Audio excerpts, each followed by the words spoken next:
Hello aspirants, स्वागत है आपका पहल एकेडमी के इस ऑनलाइन प्लेटफॉर्म पे यूट्यूब चैनल पे, जहां हम एक साथ आरपीएससी की जो एग्ज़ाम्स होती है उनकी प्रिपरेशन देखते हैं। तो आज की इस क्लास में अपन देखेंगे, जैसा कि आप यहाँ पे देख रहे हो, ज्योग्राफी फॉर EORO 2023। तो आरपीएससी की इस वैकेंसी के लिए ज्योग्राफी का जो राजस्थान ज्योग्राफी का जो पार्ट है उसको हम इस मैराथन क्लास में कवर करने की कोशिश करेंगे।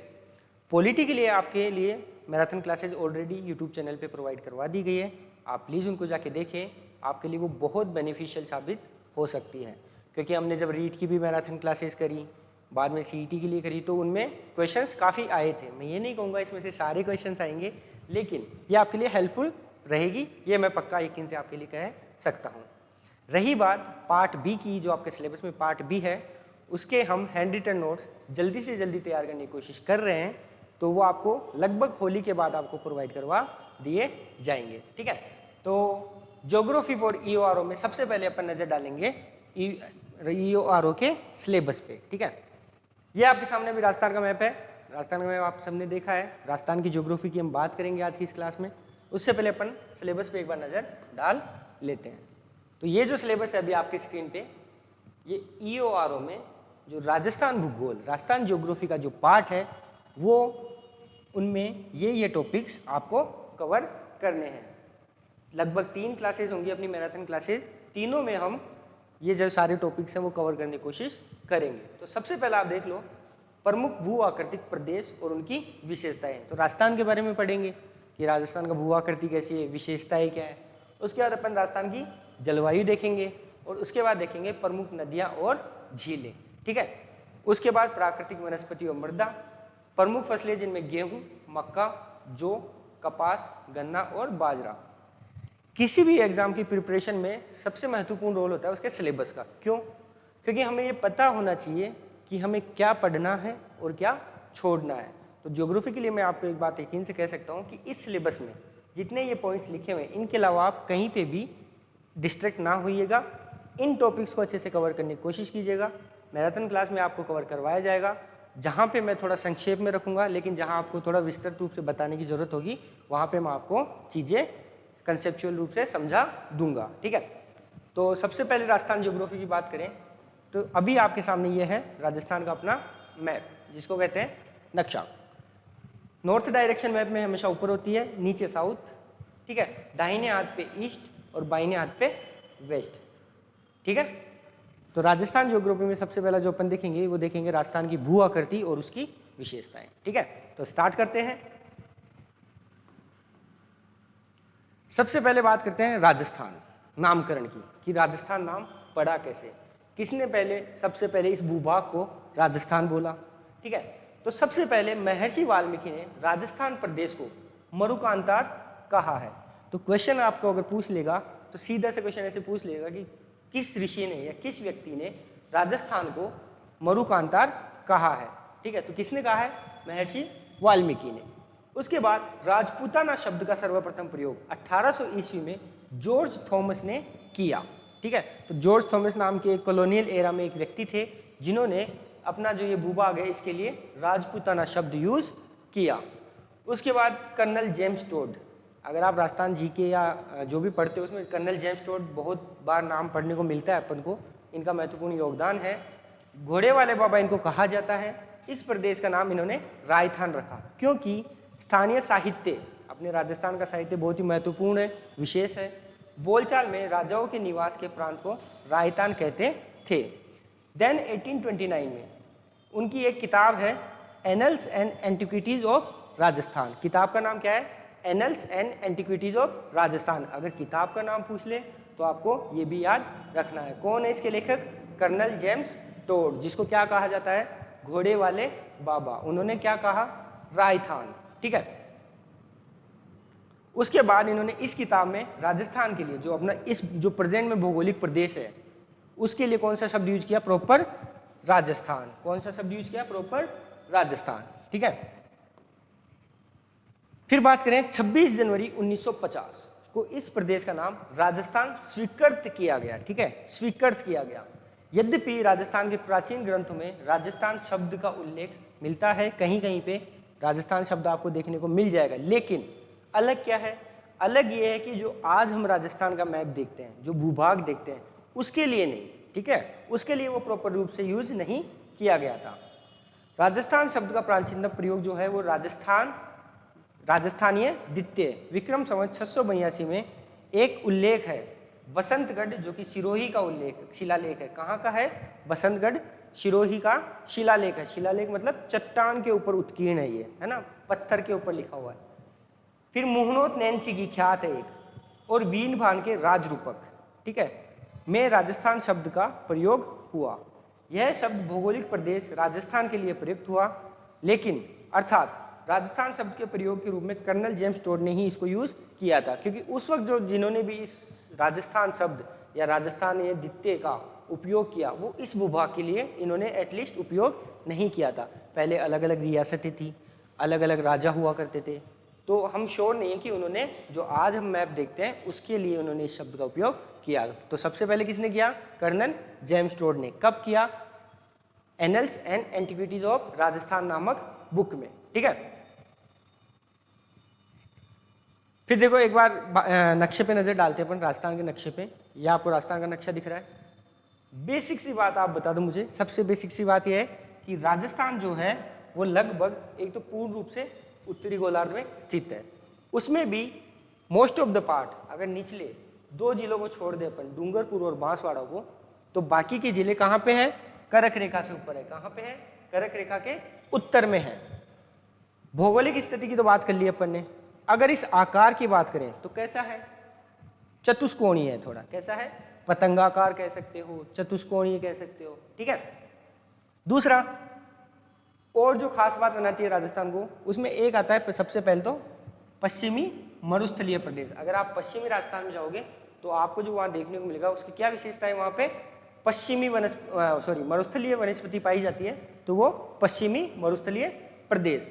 उसके बाद थोड़ा ईस्ट में आओगे तो अर्ध शुष्क संक्रामक प्रदेश, ट्रांजिशनल जोन होता है ये। संक्रामक प्रदेश किसको कहते हैं? जो कोई 2 विशेष भूभाग के बीच का जो भूभाग होता है, जैसे डेल्टा जो होता है वो समुद्र और स्थल के बीच में ट्रांजिशन जोन होता है, संक्रामक स्थल होता है, ठीक है। फिर आगे चलें, अरावली पर्वतमाला आ जाती है। देखो आप अरावली पर्वतमाला के जो आकार अगर आप देखोगे तो ये तानपुरे के समान है। किसके समान है इसका आकार?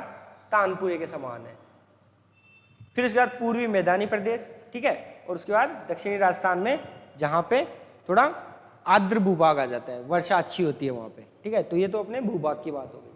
चलो, राजस्थान की स्थिति पश्चिमी भाग में है। भारत के नक्शे में राजस्थान की स्थिति कौन से भाग में? पश्चिमी भाग में। आकार विषम कोणीय चतुर्भुज। कैसा है? विषम कोणीय चतुर्भुज। विषम कोणीय क्यों? एंगल सारे सेम नहीं है।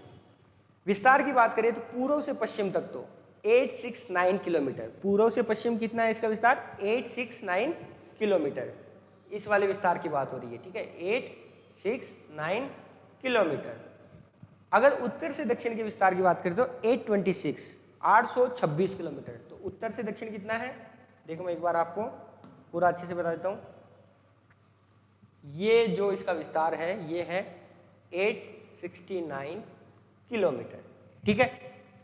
उसके बाद उत्तर से दक्षिण जो इसका विस्तार है वो है 826 किलोमीटर। अब अभी हाल ही में कल परसों रीट का जो लेवल द्वितीय था उसका पेपर हुआ है। उसमें एक सिंपल सा क्वेश्चन पूछा है सोशल साइंस में। क्या पूछा है कि राजस्थान के पूर्व से पश्चिम और उत्तर से दक्षिण के विस्तार में अंतर कितना है। बहुत ही सिंपल सा सवाल, ठीक है। तो अंतर की बात करें तो कितना हो जाएगा? 869 minus 826 is equal to 43 kilometre. कितना? 43 किलोमीटर, ठीक है। तो क्वेश्चन घुमा सकता है वो, ठीक है। ये सब मैं आपको इसलिए बता रहा हूँ अभी कि पढ़ते वक्त ये चीजें आपके माइंड में सेट होनी चाहिए। अगर हम राजस्थान की स्थिति को अक्षांशीय और देशांतरीय रेखाओं में देखें तो राजस्थान का अक्षांशीय विस्तार 23 डिग्री 3 मिनट से, ठीक है, 30 डिग्री 12 मिनट है, ठीक है। अक्षांशीय विस्तार कितना है? 23 डिग्री 3 मिनट से 30 डिग्री 12 मिनट, जिसका अंतर कितना है? 7 डिग्री 9 मिनट। कितना है? 7 डिग्री 9 मिनट। अब ध्यान देना इस चीज पे। देशांतरीय विस्तार की बात करें तो 69 डिग्री 30 मिनट पूर्वी देशांतर से 78 डिग्री 17 मिनट पूर्वी देशांतर है, जिसका विस्तार कितना है? 8 डिग्री 47 मिनट। अब एक क्वेश्चन मैंने देखा था, आप ध्यान देना इस बात पे, उसमें क्वेश्चन उसने कैसे घुमाया, उसने क्वेश्चन उसमें ऐसे घुमाया कि इनका जो अंतर है 60 डिग्री 9 मिनट अक्षांशीय विस्तार और देशांतरीय विस्तार जो कि है 8 डिग्री 47 मिनट, इनमें अंतर कितना है? तो आप देख सकते हो इनमें अंतर लगभग 1 डिग्री और 38 मिनट का अंतर है देशांतरीय और अक्षांशीय विस्तार में, ये याद कर लेना, ठीक है। 1 डिग्री से ज्यादा है, 1 डिग्री और 38 मिनट, ध्यान रखना चाहिए। मैप अपन और भी अच्छे से देखेंगे अभी आगे, वेट करो। अधिकांश भाग उपोष्ण कटिबंध में स्थित है क्योंकि कर्क रेखा से ऊपर है, ठीक है। अक्षांश रेखाएं अगर उनकी बात करें होती क्या है, मैं आपको एक छोटी छोटी डेफिनेशन दे देता हूँ। अक्षांशीय रेखाएं क्या होती है? ग्लोब को 180 डिग्री अक्षांशों में बांटा गया है। 0 से 90 डिग्री उत्तरी अक्षांश, उत्तरी गोलार्ध, तथा 0 से 90 डिग्री दक्षिणी अक्षांश या दक्षिणी गोलार्ध कहलाते हैं। मैं एक बार आपको सिंपल सा एक मैप डायग्राम बना के बता देता हूँ, ठीक है। ये है अपनी पृथ्वी, क्या है ये? अपनी पृथ्वी। ग्लोब देखा होगा आप सबने, ठीक है, सबने देखा है। ये 0 डिग्री है, ठीक है, ये 0 डिग्री है जिसको अपन कहते हैं मेरिडियन, भूमध्य रेखा। क्या कहते हैं? भूमध्य रेखा। ऊपर वाला हिस्सा उत्तरी गोलार्ध, ठीक है, नीचे वाला हिस्सा दक्षिणी गोलार्ध, सदर्न हेमिस्फीयर। अब हमने इसको बांट दिया बराबर 180 वृत्तों में। ध्यान रखना पूर्ण वर्त है, क्या है? पूर्ण वर्त। तो 180 वृत्त कितने हैं टोटल? 180। उसमें भी फर्क है, ध्यान रखना। यहाँ पे जाके ये एक पॉइंट हो जाता है केवल, और सदर्न हेमिस्फीयर में सेम चीज, यहाँ पे भी एक मात्र एक पॉइंट होता है। टोटल अगर अपन अक्षांशों से बात करें तो कितने हैं? देखो 0 से लेके फिर यहाँ 90 डिग्री नॉर्थ तक, 0 से लेके 90 डिग्री साउथ तक, तो टोटल कितने हो जाएंगे? 90 और 90 180 और एक खुद 0 डिग्री, तो टोटल अक्षांश कितने हुए? 181। अब एक और वो क्वेश्चन कैसे घुमा सकता है, ध्यान देना। जो 90 डिग्री नॉर्थ है और 90 डिग्री साउथ है वो वृत्त नहीं है, वो एक बिंदु है।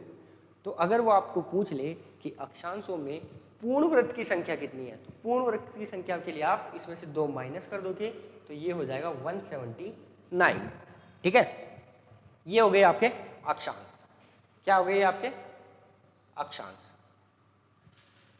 अब बात करें देशांतर, वो भी आपने नाम सुना है। देशांतर जो है वो ग्लोब पे north to south semi circle होते हैं, अर्धवर्त होते हैं, ठीक है। क्या होते हैं? अर्धवर्त होते हैं, ठीक है, जिनके मध्य की दूरी भूमध्य रेखा पे सबसे ज्यादा होती है और ध्रुवों की ओर जाने पे उनके मध्य की दूरी कम होती है। किनके मध्य की? देशांतर के मध्य की। अब देशांतर और अक्षांश इंपॉर्टेंट क्यों हो जाते हैं? धरती की सतह पे किसी भी बिंदु पे किसी भी वस्तु की एग्जैक्ट लोकेशन के लिए यूज होता है अक्षांश और देशांतर, ठीक है। ये चीज आपको याद रखनी है। क्या यूज होता है? अक्षांश और देशांतर। देशांतर तो कौन सी है? जो ये खड़ी रेखाएं आप देख पा रहे हैं वो है देशांतर। अक्षांश कौन से है? ये जो पूर्ण वृत्त है, ठीक है, अक्षांश पूर्ण वृत्त। चलो आगे चलते हैं।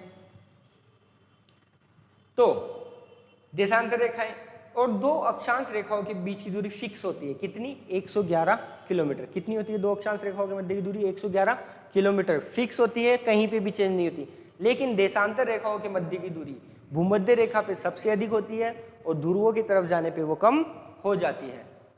उत्तर से दक्षिण की ओर खींची जाती है देशांतर रेखाएं। 360 होती है, संख्या में कितनी होती है ये? 360।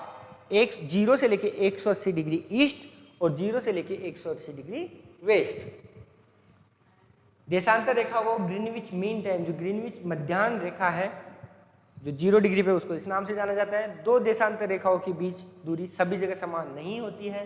भूमध्य रेखा पर 2 देशांतर रेखाओं के बीच की दूरी जो है 111.31 किलोमीटर होती है।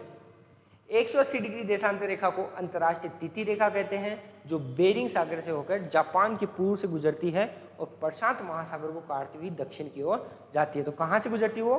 बेरिंग सागर से। अलास्का के पास अगर आप देखोगे, जो यूएसए का अलास्का वाला रीजन है, वर्ल्ड मैप खोलना तो वहाँ पे आपको अंतर्राष्ट्रीय तिथि रेखा देखने को मिलेगी। तो कौन सी है वो? 180 डिग्री देशांतर। अंतर्राष्ट्रीय तिथि रेखा कौन सा है? 180 डिग्री देशांतर। चलो आगे चलते हैं। चलो अब बात करते हैं राजस्थान मैप में। अपने अभी अभी देखा था पूर्व से पश्चिम विस्तार 869, उत्तर से दक्षिण विस्तार 826 किलोमीटर। अंतर पूछ लेगा तो कितना है 43 किलोमीटर। अभी पूछा है कल परसों वाले एग्जाम में, इसलिए ध्यान रखना, ठीक है। उत्तर के बिंदु की बात करें, राजस्थान के नक्शे में जो सबसे उत्तरी बिंदु है वो कौन सा है? जिले की बात करें तो श्री गंगानगर। कौन सा जिला है राजस्थान का सबसे उत्तरी जिला? श्री गंगानगर, ठीक है। कोणा गांव गंगानगर में, ठीक है। अक्षांश की बात करें तो वो है 30 डिग्री 12 मिनट उत्तरी, ठीक है, उत्तरी अक्षांश। दक्षिण में आ जाओ एक बार, 23 डिग्री 3 मिनट उत्तरी अक्षांश। बांसवाड़ा का बोरकुंड गांव, कौन सा गांव? बोरकुंड गांव, राजस्थान का दक्षिणतम गांव। पूर्व में आ जाओ, धौलपुर में सिलाना गांव, कौन सा गांव? धौलपुर का सिलाना गांव, 78 डिग्री 17 मिनट पे, ठीक है। इधर आ जाओ पश्चिम में, 69 डिग्री 30 मिनट जैसलमेर की सम तहसील में है कटरा गांव। कौन सा? सम तहसील में कटरा गांव। सम के दोहरे बहुत फेमस है। तो अपन ने देख लिया उत्तर से दक्षिण की जो लंबाई है 826 किलोमीटर, पूर्व से पश्चिम 869। अंतर ध्यान रखना, जो इन पॉइंट्स पे जो गांव स्थित है उसकी लोकेशन ध्यान रखना, ठीक है। क्षेत्रफल की अगर हम बात करें तो राजस्थान का क्षेत्रफल 3,42,239 वर्ग किलोमीटर है। कितना है? 3,42,239 वर्ग किलोमीटर। एक और क्वेश्चन जो आपसे पूछ सकता है वो ये पूछ सकता है कि राजस्थान का क्षेत्रफल भारत के क्षेत्रफल का कितना % है, ठीक है। तो कितना है? 10.41, ठीक है। कितना है? भारत के क्षेत्रफल का जो राजस्थान का क्षेत्रफल लगभग कितना है? 10.41%, ठीक है। याद रखना ये फैक्ट, बहुत एग्जाम में बहुत बार पूछा हुआ है। और लगभग 1/10 कह सकते हैं। कितना कह सकते हैं? लगभग 1/10 भाग। चलो, 1 नवंबर 2000 को मध्य प्रदेश से अलग होकर जब छत्तीसगढ़ नया राज्य बना तो राजस्थान क्षेत्रफल की दृष्टि से भारत का सबसे बड़ा राज्य बन गया। तो 5 बड़े राज्य जो देख लेते हैं, सबसे बड़ा राजस्थान, फिर मध्य प्रदेश, महाराष्ट्र, उत्तर प्रदेश और आंध्र प्रदेश। अब ये जो अगली लाइन है इसमें जो फैक्ट है वो प्लीज याद रखना, आप पूछ सकता है। क्षेत्रफल की दृष्टि से राजस्थान ब्रिटेन से लगभग 1.5 गुना, जो ग्रेट ब्रिटेन है देश है उससे लगभग 1.5 गुना है। जर्मनी के लगभग बराबर है। बहुत सारी एग्जाम में पूछा हुआ है कि राजस्थान कौन से देश के क्षेत्रफल के लगभग बराबर है, तो वो कौन सा देश है? जर्मनी। चेकोस्लोवाकिया से लगभग 3 गुना है, श्रीलंका से 5 गुना और इजराइल से लगभग 17 गुना बड़ा है क्षेत्रफल में।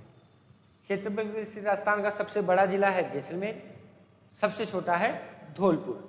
सबसे बड़ा जिला कौन सा अपने राजस्थान का? जैसलमेर। सबसे छोटा है धौलपुर। अब क्वेश्चन बहुत सारे एग्जाम में मैंने देखा है ऐसे भी पूछा हुआ है कि भाई बताओ धौलपुर से जैसलमेर लगभग कितने गुना बड़ा है, तो वो लगभग 12.66 टाइम्स ज़्यादा है धौलपुर के क्षेत्रफल से जैसलमेर। आपको ये बात याद रखनी है। तो 4 जो सबसे बड़े जिले राजस्थान को देख लेते हैं, जैसलमेर, फिर बाड़मेर, फिर बीकानेर और फिर जोधपुर। पश्चिमी राजस्थान के जिले हैं सारे, याद रखने में आसानी होगी, जरूर याद रखना, ठीक है। फिर देखते हैं क्षेत्रफल की दृष्टि से राजस्थान का सबसे छोटा जिला धौलपुर, ठीक है। अपने निर्माण के समय जब दौसा के साथ राजस्थान का सबसे छोटा जिला था, ठीक है। पहले कौन सा जिला था सबसे छोटा जिला? दौसा। लेकिन महुआ तहसील के 15 अगस्त 1992 को दौसा में शामिल हो जाने से दौसा का क्षेत्रफल बढ़कर इतना किलोमीटर हो गया 3,439 वर्ग किलोमीटर। तो वर्तमान में जो सबसे छोटा जिला है राजस्थान का वो है धौलपुर। पहले सबसे छोटा जिला कौन सा था? दौसा। लेकिन महुआ तहसील को जब उसमें शामिल किया गया 1992 में तो उसके बाद सबसे छोटा जिला हो गया धौलपुर। इससे कितने गुना ज्यादा है जैसलमेर? 12.66। राजस्थान भारत के क्षेत्रफल का कितना % रखता है? 10.41, ठीक है, याद रखनी ये बात। चलो आकार की बात कर लेते हैं। विषमकोणीय चतुर्भुज है, पतंग के समान कह सकते हैं। कुल स्थलीय सीमा कितनी है? तो ये याद रखना आप, 5,920 किलोमीटर। राजस्थान की अगर स्थलीय सीमा की बात करें तो 5,920 किलोमीटर। मैप पे आ जाओ एक बार, यहाँ ध्यान दे लो, जल्दी जल्दी अपन बहुत सारी चीजें अपन यहाँ से कवर कर सकते हैं। तो देखो सबसे पहले तो अपन बात करेंगे यहाँ पे, ठीक है, यहाँ से यहाँ तक की। ये जो यहाँ पे पाकिस्तान से जो बॉर्डर लगता है, जो पश्चिमी राजस्थान का जो पाकिस्तान से बॉर्डर लगता है उसको अपन कहते हैं रेड क्लिफ लाइन। क्या कहते हैं? रेड क्लिफ लाइन, ठीक है। कितने जिलों की सीमा पाकिस्तान से लगती है? 4 जिलों की। कौन कौन से? श्रीगंगानगर, बीकानेर, जैसलमेर और बाड़मेर। कौन कौन से? श्रीगंगानगर, बीकानेर, जैसलमेर और बाड़मेर की सीमा लगती है पाकिस्तान से। अब एक जो महत्वपूर्ण फैक्ट और याद करना है आपको, वो ये है कि सबसे ज़्यादा पाकिस्तान से सीमा किस जिले की लगती है? तो वो लगती है जैसलमेर की 464 किलोमीटर। उसके बाद आप देखोगे 228 किलोमीटर सीमा लगती है पाकिस्तान से बाड़मेर की। फिर उसके बाद 210 किलोमीटर गंगानगर और लास्ट में 168 किलोमीटर बीकानेर। तो सबसे ज़्यादा जो सीमा बनाता है पाकिस्तान से कौन सा जिला है? जैसलमेर। सबसे कम बीकानेर। ठीक है, याद रखना है। उसके बाद आ जाओ आप थोड़ा दक्षिण में। गुजरात से राजस्थान की सीमा लगती है लगभग 1022 किलोमीटर। कितनी लगती है? 1022 किलोमीटर। मध्य प्रदेश से लगती है लगभग 1600 किलोमीटर। कितनी लगती है? 1600 किलोमीटर।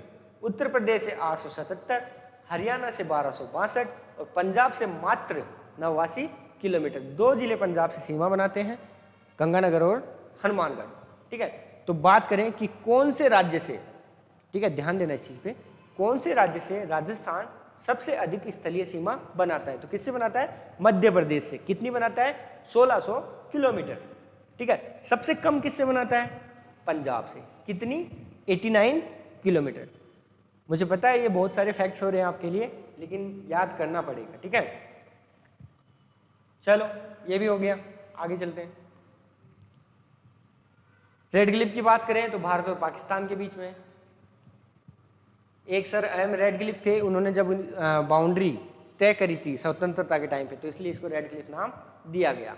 ठीक है, रेड क्लिफ की भारत के साथ कुल सीमा की लंबाई है 3310 किलोमीटर। भारत के साथ जो पाकिस्तान का बॉर्डर लगता है टोटल भारत के साथ, वो लगता है 3310 किलोमीटर। उसमें से राजस्थान के साथ कितना लगता है? 1070 किलोमीटर। राजस्थान के साथ कितना लगता है? 1070 किलोमीटर। ठीक है, ये याद रखना है आपको। अगर क्रम की बात करें राजस्थान के जिलों की, तो गंगानगर की 210 किलोमीटर, बीकानेर 168, जैसलमेर 464 सबसे अधिक और बाड़मेर 228 किलोमीटर बॉर्डर बनाता है पाकिस्तान से। याद रखना आपको। सर्वाधिक सीमा जैसलमेर की लगती है रेड क्लिफ के साथ, सबसे कम सीमा बीकानेर की लगती है। रेड क्लिफ रेखा पर नजदीक जिला मुख्यालय, सर्वाधिक जो नजदीक जिला मुख्यालय वो है गंगानगर, श्री गंगानगर। सबसे दूर जो जिला मुख्यालय वो है बीकानेर। हर एक लाइन में फैक्ट है, याद रखना पड़ेगा। रेड क्लिफ रेखा पर क्षेत्रफल में सबसे बड़ा जिला है जैसलमेर। पाकिस्तान के बॉर्डर पर सबसे छोटा जिला गंगानगर। शुरुआत जो हुई थी हिंदूमल कोट, एक स्थान है, रेड क्लिफ रेखा की शुरुआत कहाँ से होती है?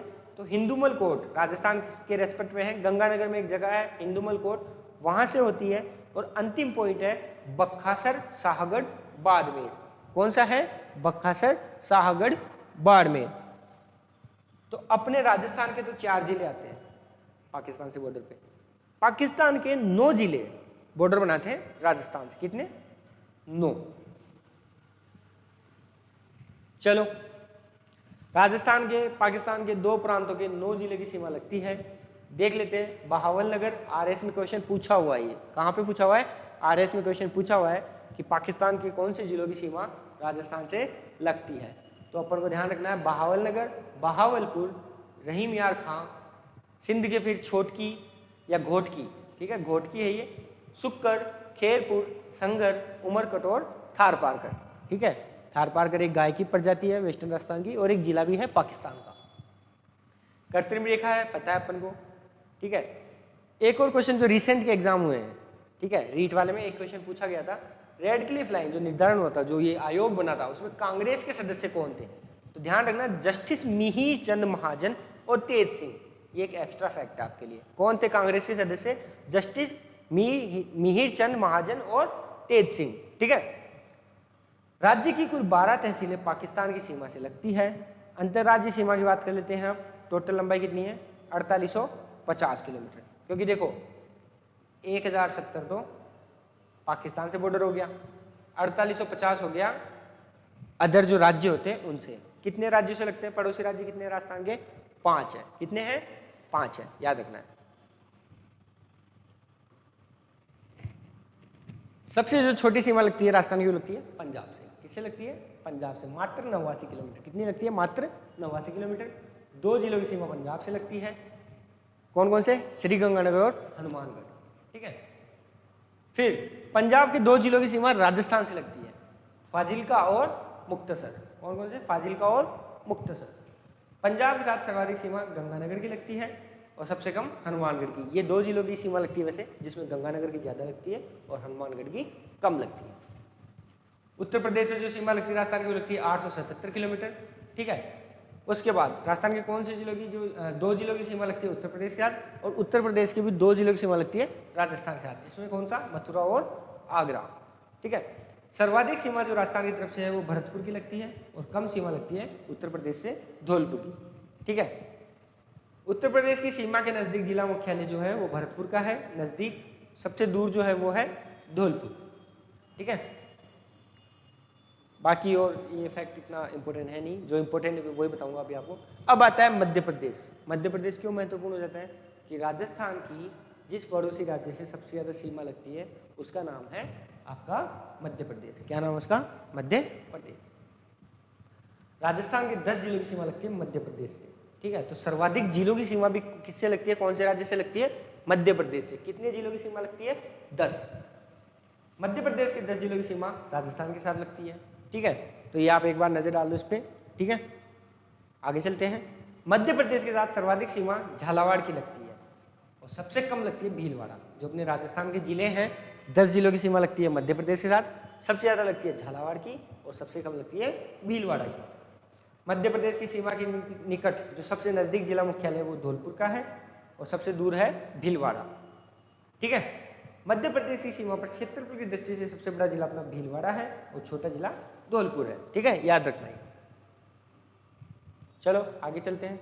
गुजरात के साथ सीमा लगती है राजस्थान की लगभग 1022 किलोमीटर। कितनी लगती है? 1022 किलोमीटर। 6 जिलों की सीमा गुजरात से लगती है राजस्थान के, और गुजरात के भी 6 जिलों की सीमा लगती है राजस्थान से।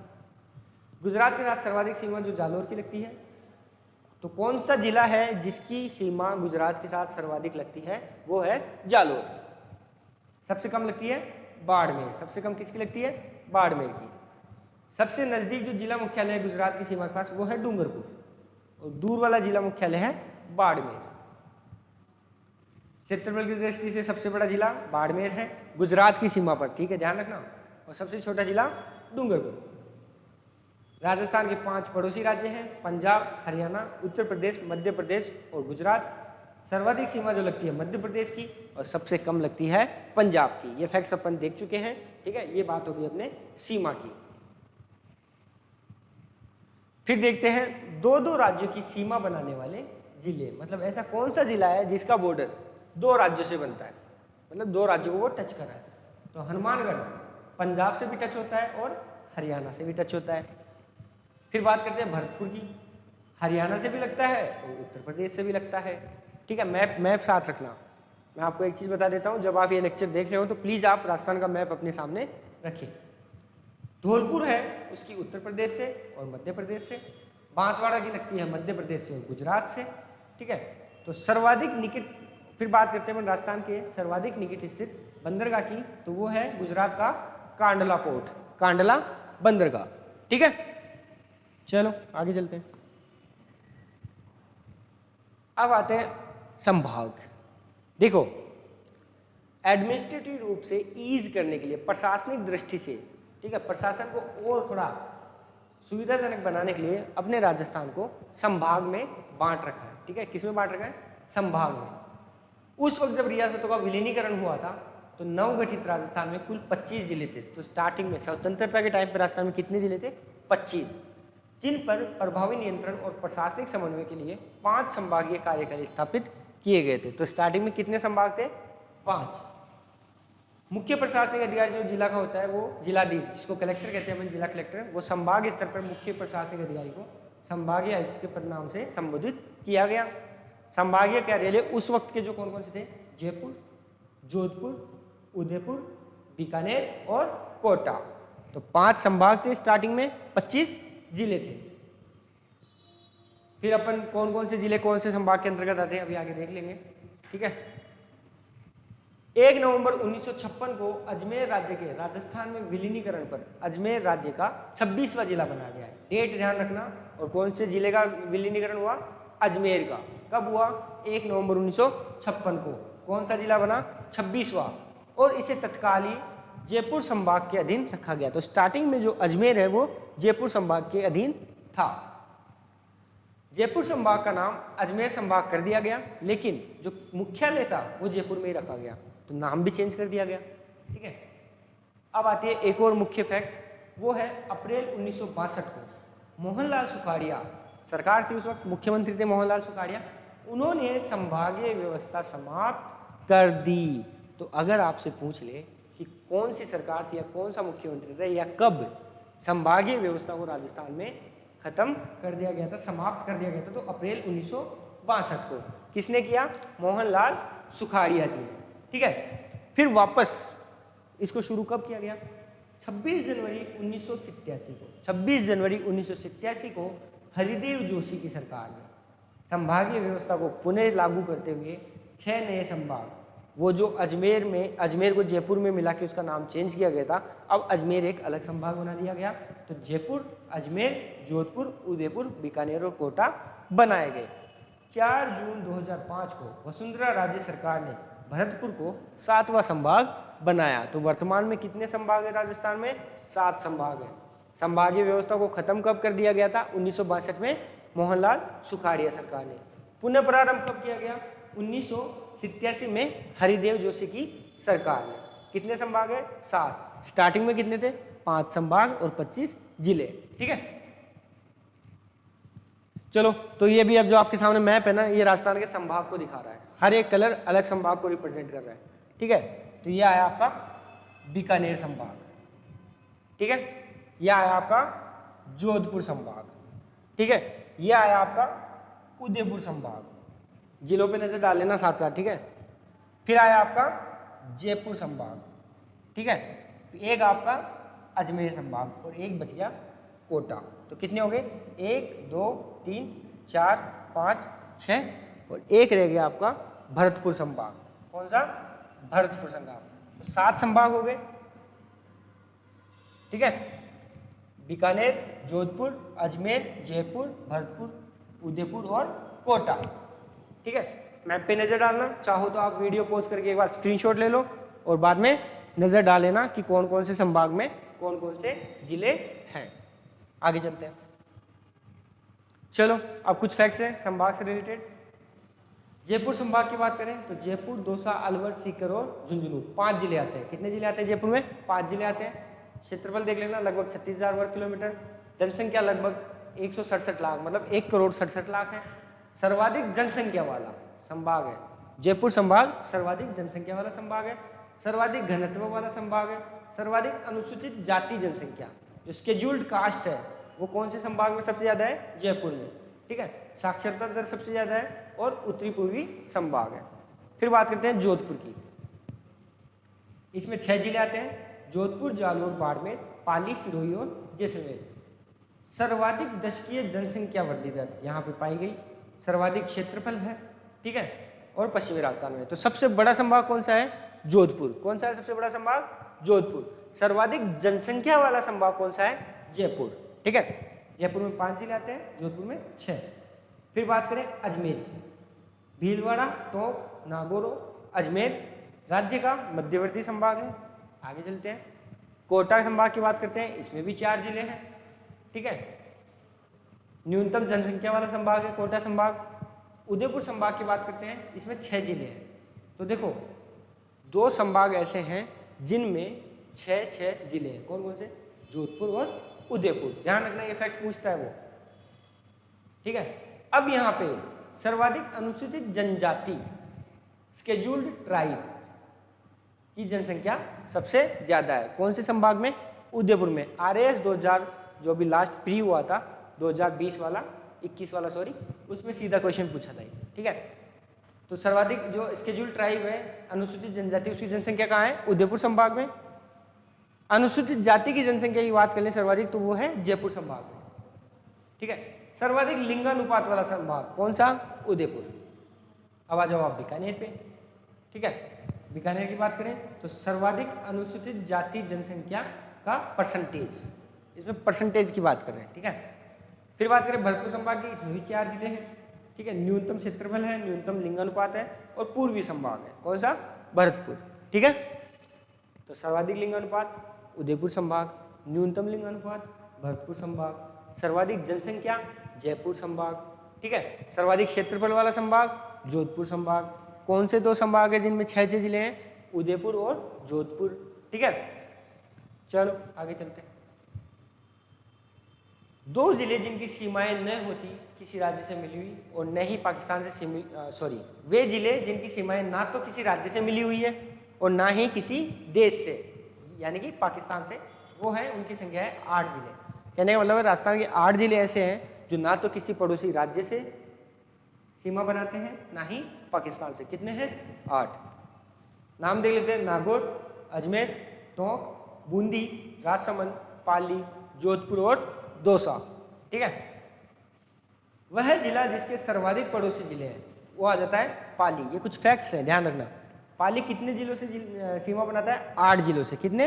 8 जिलों से, जिनमें जोधपुर, बाड़मेर, जालोर, सिरोही, उदयपुर, राजसमंद और अजमेर व नागौर। मैं फिर से रिपीट करता हूँ, ये लेक्चर देखते टाइम आप राजस्थान का मैप अपने सामने रखें, ठीक है।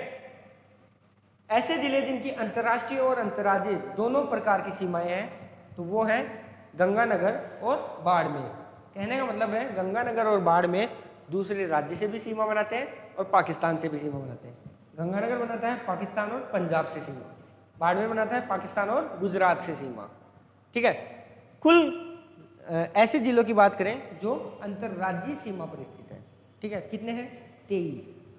और मान लो आपसे क्वेश्चन पूछ ले कि इतने कितने जिले हैं जो अंतर्राष्ट्रीय सीमा पर स्थित है, तो वो 4 हैं। देखे थे अभी अपन ने, कौन कौन से? श्री गंगानगर, जैसलमेर, बीकानेर, जैसलमेर और बाड़मेर। सबसे ज़्यादा सीमा लगाता है जैसलमेर, सबसे कम बीकानेर। चलो आगे चलते हैं।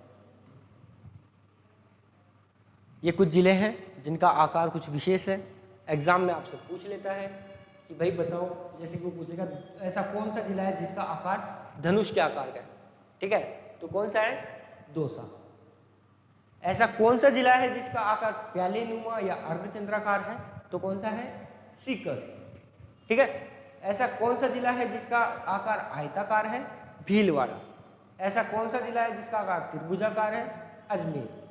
ऐसा कौन सा जिला है जो राज्य की आकृति के समान है, जिसका आकार किसके समान है? राज्य की आकृति के, जो कि है पतंगाकार। कौन सा जिला है? टोंक। तो टोंक जिले की आकृति राजस्थान के मैप की तरह ही है। चित्तौड़गढ़ की जो आकृति है वो घोड़े की नाल के समान। कैसी है चित्तौड़गढ़ जिले की आकृति? घोड़े की नाल के समान। तो ये सब आप याद रखना, ठीक है, पूछ लेगा वो। अब बात करते हैं उदयपुर। उदयपुर जिले की अगर आप ध्यान से देखोगे ना मैप में, तो उसकी आकृति जो ऑस्ट्रेलिया महाद्वीप है उसके नक्शे की जैसी है, ठीक है। धौलपुर और करौली की जो आकृति है वो बतख के समान है। जैसलमेर की अनियमित बहुभुजाकार। जोधपुर है मयूराकार। ये ध्यान रखना थोड़ा, ठीक है, पूछता है। वर्तमान में राजस्थान में 33 जिले हैं। 1 नवंबर 1956 को पुनर्गठन के समय राजस्थान में जिलों की संख्या 26 थी, स्वतंत्रता के टाइम, ठीक है। बाद में राजस्थान में जिलों की संख्या पहले थी 25। 1 नवंबर 1926 को किसका विलीनीकरण हुआ? अजमेर का। तो जिलों की संख्या कितनी हुई? 26, ठीक है, ध्यान रखना ये बात। फिर जो और नए जिले मैंने उन पर नजर डालते हैं, ठीक है, पूछ लेगा वो। 15 अप्रैल 1982 को धौलपुर, जो कि भरतपुर से अलग हुआ, वो बना 27वां जिला। तो 25 के बाद 26वां बना अजमेर, 27वां बना धौलपुर। फिर बना 1991 में, 10 अप्रैल 1991 में 12, ठीक है, दौसा, राजसमंद, ये 3 जिले बने। कौन कौन से? 12, दौसा और राजसमंद। 3 और नए जिले बन गए। अब कितने हो गए जिले? 30। कितने हो गए? 30। एक ही दिन बनने के कारण इन जिलों को अंग्रेजी वर्णक्रम के अनुसार क्रम दिया गया है। तो एक ही दिन 3 जो नए जिले बने थे, कब? 10 अप्रैल 1991 को।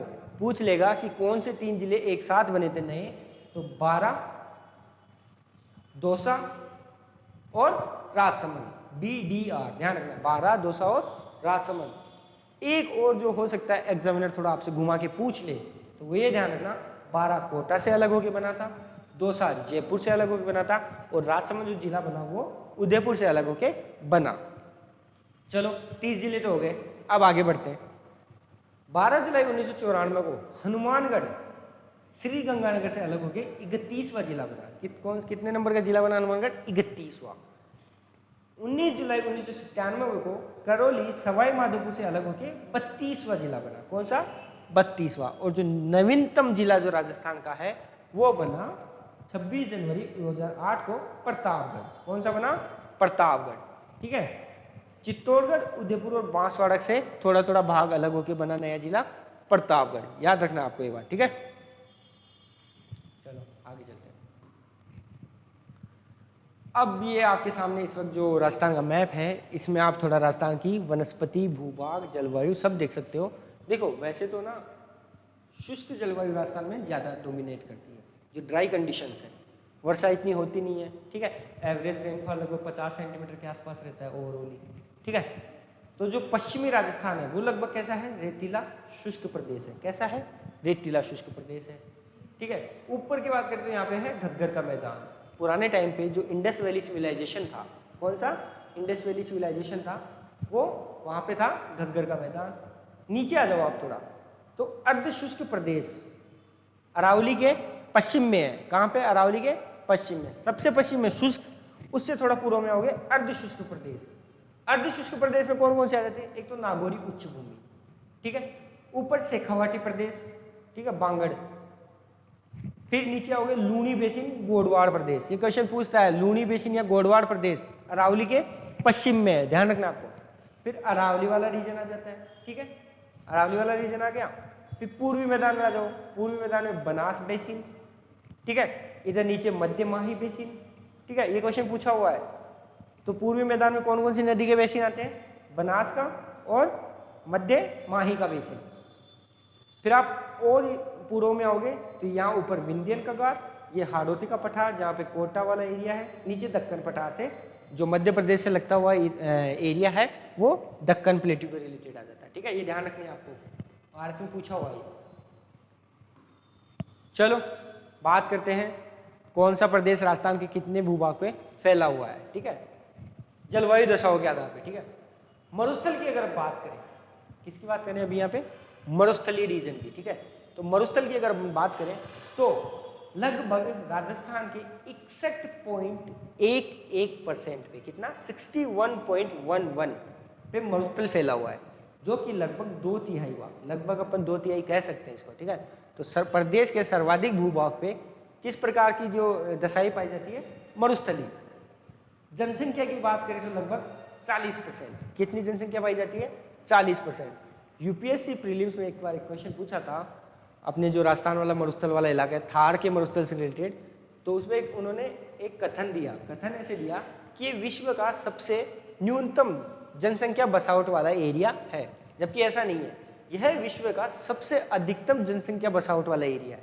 ठीक है, लगभग 40% जो राजस्थान की जनसंख्या है, राजस्थान की लगभग 40% जनसंख्या मरुस्थलीय इलाके में निवास करती है, जो कि 61.11% है राजस्थान के क्षेत्रफल का।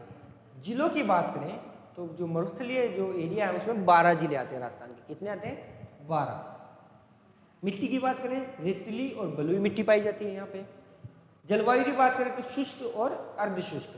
देखो शुष्क क्या होती है? बिल्कुल ही ड्राई कंडीशंस। एक डेफिनेशन है छोटी सी, मैं आपको बता देता हूँ कि जब किसी भी भूभाग पे वर्ष भर में 25 सेंटीमीटर से कम बारिश हो, जो औसत वर्षा है, ठीक है, वर्षा किसकी बात कर रहा हूं मैं? औसत वर्षा है, अगर वो 25 सेंटीमीटर से कम है किसी भी भूभाग पे साल भर में, तो वो प्रदेश मरुस्थल की श्रेणी में आ जाता है। Over the period of time क्या बन जाता है? मरुस्थल। तो दुनिया के सबसे बड़े मरुस्थल की बात करें तो आपके दिमाग में कौन सा आता है? सहारा आता है, ऊपर आता है, लेकिन ऐसा नहीं है। दुनिया का सबसे बड़ा मरुस्थल है अंटार्कटिका। हालांकि वो ठंडा रीजन है, ठंडा मरुस्थल है। दुनिया का सबसे गर्म मरुस्थल है जो बड़ा, वो है सहारा। ठीक है, तो ये आप ध्यान रखना। चलो आगे चलते हैं, अरावली रीजन की बात करते हैं। यहाँ पे जो एक एक फैक्ट मैं आपको बता रहा हूँ, बहुत सारे एग्जाम में बहुत बार पूछा हुआ है, तो प्लीज ध्यान से देखना। अरावली का जो क्षेत्र है, क्षेत्रफल है, वो राजस्थान के क्षेत्रफल का लगभग 9% है। जो अरावली वाला रीजन है, अरावली वाला क्षेत्र है, वो लगभग राजस्थान के क्षेत्रफल का कितना परसेंट है? 9%। ठीक है, जनसंख्या की बात करें तो इस एरिया में लगभग 10% जनसंख्या निवास करती है। तो क्वेश्चन पूछ ले कि कि अरावली क्षेत्र में राजस्थान का कितना % जनसंख्या निवास करती है, तो वो है 10%। ठीक है, मुख्यतः इसमें 7 जिले आते हैं। अरावली वाले रीजन में कितने जिले आते हैं? मुख्यतः 7 और ओवरऑल 13। वनीय वनस्पति पाई जाती है और उप आर्द्र, कहने का मतलब है अब यहाँ पे बारिश थोड़ी ज्यादा होती है, जो शुष्क कंडीशन थी उससे ज्यादा बारिश होती है अरावली वाले रीजन में। अब आ जाता हूँ मैदानी भाग में, जो पूर्वी मैदानी भाग है उसकी बात करते हैं। 23% भूभाग पे फैला हुआ है। तो राजस्थान के कितने % भाग पे मैदानी भाग फैला हुआ है? कितना? 23%। जनसंख्या की बात करें तो 39% जनसंख्या निवास करती है। तो कुछ फैक्ट यहाँ पे बने हैं, वो मैं बता देता हूँ कि राजस्थान के कौन से भूभाग पे सर्वाधिक जनसंख्या निवास करती है। तो मरुस्थलीय भूभाग पे 40%, मैदानी भूभाग पे 39%। ठीक है, 10 जिले इसके अंतर्गत आते हैं। जलोढ़ या कच्छारी यहाँ पे मिट्टी पाई जाती है। तो ये कौन सी मिट्टी होती है? जलोढ़ या कच्छारी, जो नदियों द्वारा बहा के लाई जाती है। ठीक है, तभी तो इन मैदानों का निर्माण हुआ था पूर्व काल में। आर्द्र यहाँ जलवायु पाई जाती है। ठीक है, फिर आ जाते हैं अपन हाड़ौती रीजन में। हाड़ौती क्षेत्र की बात करें तो 6.89%, ये ओवरऑल राजस्थान का जो एरिया है उसका कितना कवर करता है? 6.89%। जनसंख्या यहाँ पे 11% निवास करती है। जिले इसमें 7 आते हैं। काली या कपासी मिट्टी यहाँ पे पाई जाती है। कैसी मिट्टी पाई जाती है? काली या कपासी, थोड़ी उपजाऊ होती है ज़्यादा। अति आर्द्र यहाँ पे जलवायु पाई जाती है। तो देखो, एक तरीके से अपन ने यहाँ पे राजस्थान की जलवायु देख ली, मरुस्थलीय रीजन देख लिया, अरावली देख लिया, मैदानी हाड़ौती देख लिया। मरुस्थलीय रीजन सबसे ज़्यादा क्षेत्रफल पे है 61.11, जनसंख्या 40%, जिले 12, रेतीली या बलुई मिट्टी, शुष्क और अर्धशुष्क जलवायु। अरावली 9%, भूभाग 10%, जनसंख्या 7 जिले मुख्यतः वनीय वनस्पति, उप आर्द्र जलवायु। मैदानी इलाका 23% भूभाग पे है, 39% जनसंख्या है, 10 जिले आते हैं। जलोढ़ या कच्छारी मिट्टी पाई जाती है और आर्द्र जलवायु। हाड़ौती भाग में 6.89% कवर करता है, 11% जनसंख्या निवास करती है, 7 जिले आते हैं, काली या कपासी मिट्टी पाई जाती है और अति आर्द्र जलवायु। चलो, ये तो हो गया, चलते हैं आगे। ये कुछ आपके फैक्ट्स हैं, इनमें हर एक लाइन आपको याद करनी है।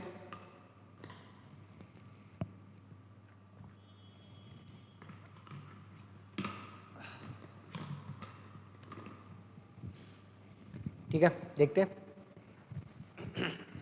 राजस्थान के विभिन्न क्षेत्रों के भौगोलिक नाम, कि कौन से रीजन को किस नाम से भी पुकारा जाता है। भोराट का पठार उदयपुर के कुंभलगढ़ और गोगुंदा के मध्य का पठारी भाग है, उसको अपन कहते हैं भोराट का पठार। लसाड़िया का पठार उदयपुर में जयसमंद से आगे कटापटा पठारी भाग है, उसको अपन कहते हैं लसड़िया का पठार। याद रखना आपको ये, ठीक है। फिर उसके बाद गिरवा, उदयपुर में चारों ओर पहाड़ियां होने के कारण उदयपुर की आकृति एक तस्तरीनुमा बेसिन जैसी लगती है, जिसे स्थानीय भाषा में गिरवा कहते हैं। फिर आता है देश हरो, अभी सीईटी के एग्जाम में ये पूछा था क्वेश्चन। उदयपुर में जरगा और रागा जो सिरोही की पहाड़ियां हैं, उनका क्षेत्र सदा हरा भरा रहता है, ठीक है। वनस्पति वहाँ सदा हरी भरी रहती है, उसको देश हरो कहते हैं, ठीक है। तो कहाँ कहाँ का? जरगा जो पहाड़ियाँ उदयपुर है वहाँ से लेकर रागा सिरोही की पहाड़ियों के बीच का भाग सदा हरा भरा रहता है, उसको कहते हैं देश हरो। मगरा, उदयपुर का उत्तरी पश्चिमी पर्वतीय भाग मगरा कहलाता है। फिर आता है ऊपरमाल का पठार, चित्तौड़गढ़ के भैंसरोडगढ़ से लेके भीलवाड़ा के बिजोलिया तक का पठारी भाग ऊपरमाल कहलाता है। ये फैक्ट बहुत सारे एग्जाम में पूछा हुआ है, मैच द फॉलोइंग करवा लेगा, सीधा कथन देके पूछ लेगा, तो याद करना है। नाकोड़ा पर्वत या 56 की पहाड़ियां बाड़मेर के सिवाना ग्रेवाइट पर्वतीय क्षेत्र में, ठीक है। गोलाकार पहाड़ियां हैं जिन्हें नाकोड़ा पर्वत कहते हैं, 56 की पहाड़ियां भी इनको कहते हैं। 56 का मैदान अलग है, ध्यान रखना। 56 का मैदान दक्षिणी राजस्थान में है, 56 की पहाड़ियां बाड़मेर में, जिसको नाकोड़ा पर्वत भी कहते हैं। 56 का मैदान देखो, मैंने अभी बताया आगे टर्म, बांसवाड़ा और प्रतापगढ़ के मध्य का भूभाग 56 का मैदान कहलाता है। यह मैदान माही नदी बनाती है। कौन बनाती है? 56 का मैदान माही नदी के बेसिन में फैला हुआ है। किस नदी के बेसिन में 56 का मैदान फैला हुआ है? माही नदी के बेसिन में। राठ, अलवर और भरतपुर का वो क्षेत्र जो हरियाणा की सीमा से लगता है, राठ कहलाता है। तो राठ एरिया कौन सा है? अलवर और भरतपुर का वो रीजन जो हरियाणा की सीमा से लगता है। कांठल माही नदी के किनारे किनारे, कंठा एक प्रतापगढ़ का भूभाग है, वो कांठल कहलाता है, इसलिए इसे माही नदी को कांठल की गंगा भी कहते हैं। माही नदी का एक दूसरा नाम है, कौन सा है? कांठल की गंगा।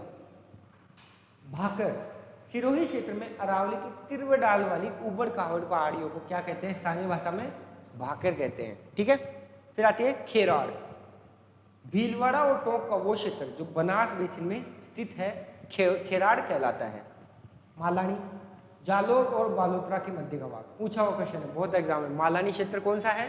जालोर और बालोतरा के मध्य का भाग। देवल या मेवलिया डूंगरपुर और बांसवाड़ा के मध्य का भाग देवल या मेवलिया कहलाता है। लिटिल रण राजस्थान में जो कच्छ की खाड़ी के क्षेत्र है, छोटा सा आता है, उसको लिटिल रण कहते हैं। मालखेराड़, ये इंपॉर्टेंट है, ध्यान रखना, मालखेराड़ कौन सी जगह का नाम है? तो ऊपर माल और खेराड़ क्षेत्र संयुक्त रूप से मालखेराड़ कहलाते हैं। ठीक है, ऊपर माल और खेराड़ क्षेत्र संयुक्त रूप से मालखेराड़ कहलाते हैं।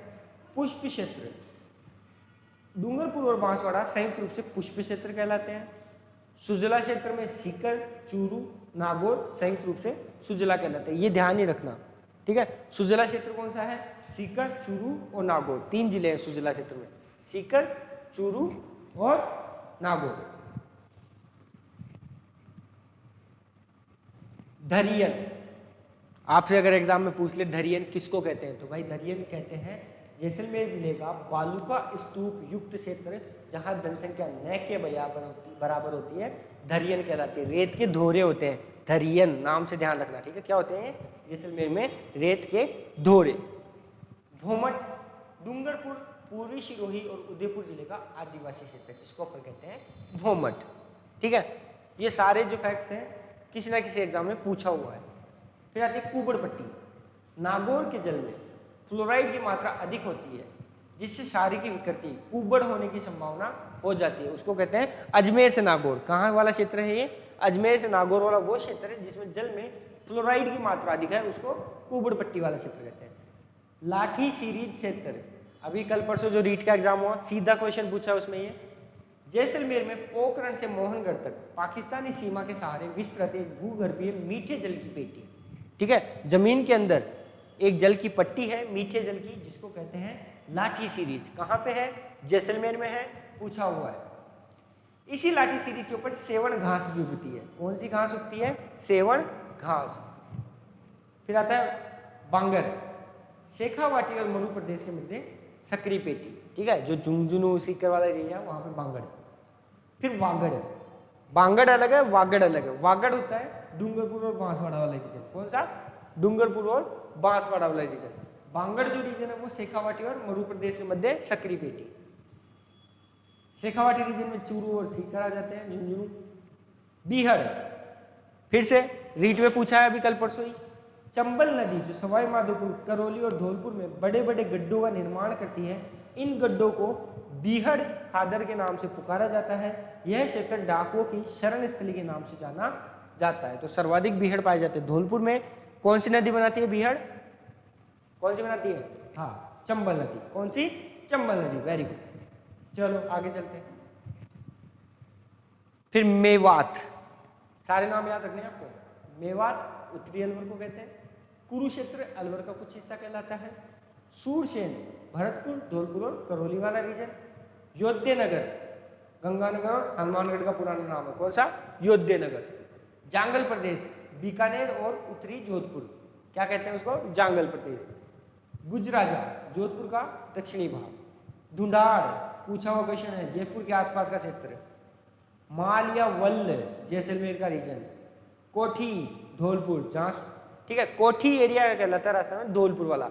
लेकिन एक जगह है सुनहरी कोठी, वो कहाँ पे है? टोंक में है। सुनहरी कोठी कहाँ पे? टोंक में है।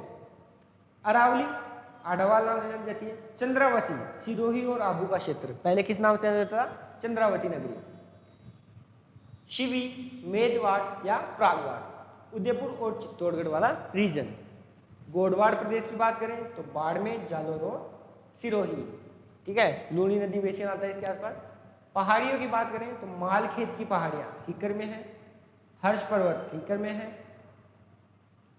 हर्ष पर्वत शिखर में हर्षनाथ की पहाड़ियां अलवर में है। बीजासन पर्वत मांडलगढ़ भीलवाड़ा।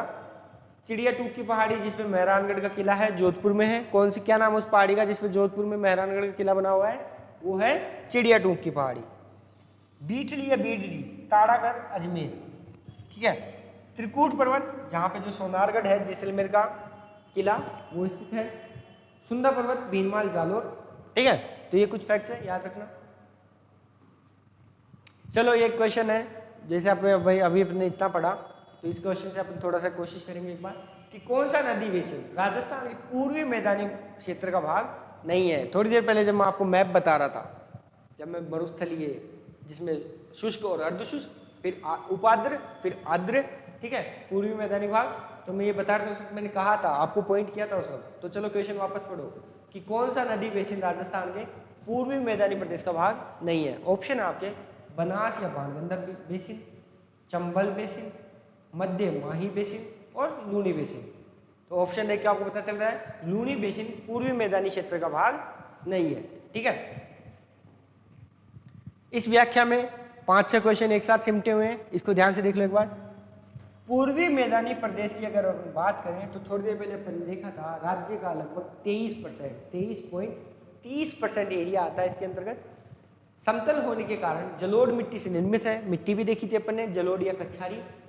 यह मैदान दक्षिण में मेवाड़ का मैदान तक विस्तार है जहाँ पे राजसमंद, भीलवाड़ा और चित्तौड़गढ़ जिले हैं, और उत्तर में मालपुरा जहाँ पे करौली का मैदान है, विस्तार अजमेर, टोंक और सवाई माधोपुर तक कहलाता है।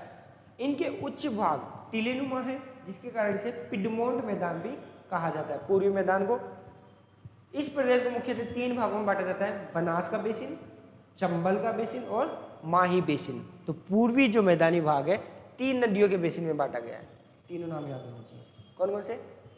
चंबल, बनास और माही। लूनी इसके अंतर्गत नहीं आता है।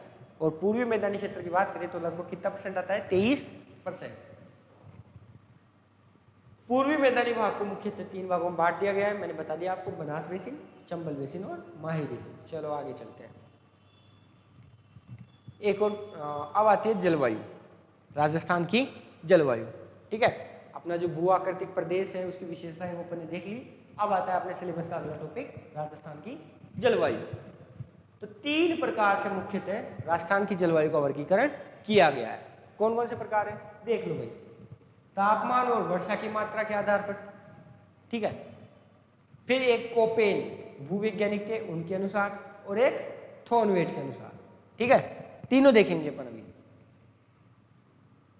सबसे पहले देख लेते हैं तापमान और वर्षा की मात्रा के आधार पर राजस्थान की जलवायु का वर्गीकरण, ठीक है। तो निम्न भाग है, देख लो ध्यान से। शुष्क जलवायु प्रदेश, नाम से पता चल रहा है शुष्क। शुष्क किस लिए यूज होता है? सूखा वाला एरिया, बरसात कम होती होगी, कटीली झाड़ियाँ पाई जाती होगी, वनस्पति कम होती है, मरुस्थली रीजन होता है, ठीक है। फिर आता है अर्ध शुष्क जलवायु प्रदेश। जब हम शुष्क से थोड़ा पूर्व की तरफ आएंगे तो एरिया जो आएगा वो होता है अर्ध शुष्क जलवायु प्रदेश। फिर आता है उप आर्द्र जलवायु प्रदेश।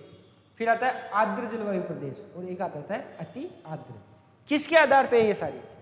तापमान और वर्षा। शुष्क जलवायु प्रदेश में क्या होगा देखो, औसत टेम्परेचर हमेशा अधिक होगा, वर्षा की मात्रा, रेनफॉल की मात्रा कम होगी, ठीक है। अर्ध शुष्क जलवायु प्रदेश में टेम्परेचर इसकी तुलना में तो थोड़ा कम होगा औसत, और वर्षा की मात्रा इससे अधिक थोड़ी अधिक होगी। तो जब हम ऊपर इस क्रम से शुष्क जलवायु से अति आर्द्र की तरफ आएंगे तो वर्षा की मात्रा बढ़ती है।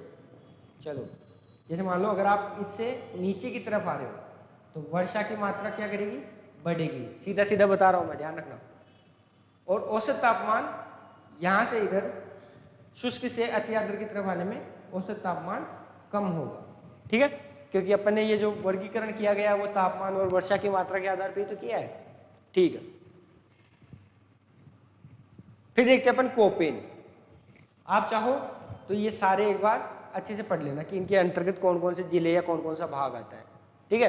पूरा भी करवाना पॉसिबल है नहीं, मैराथन क्लास है, तो आप प्लीज खुद से थोड़ा देख लेना।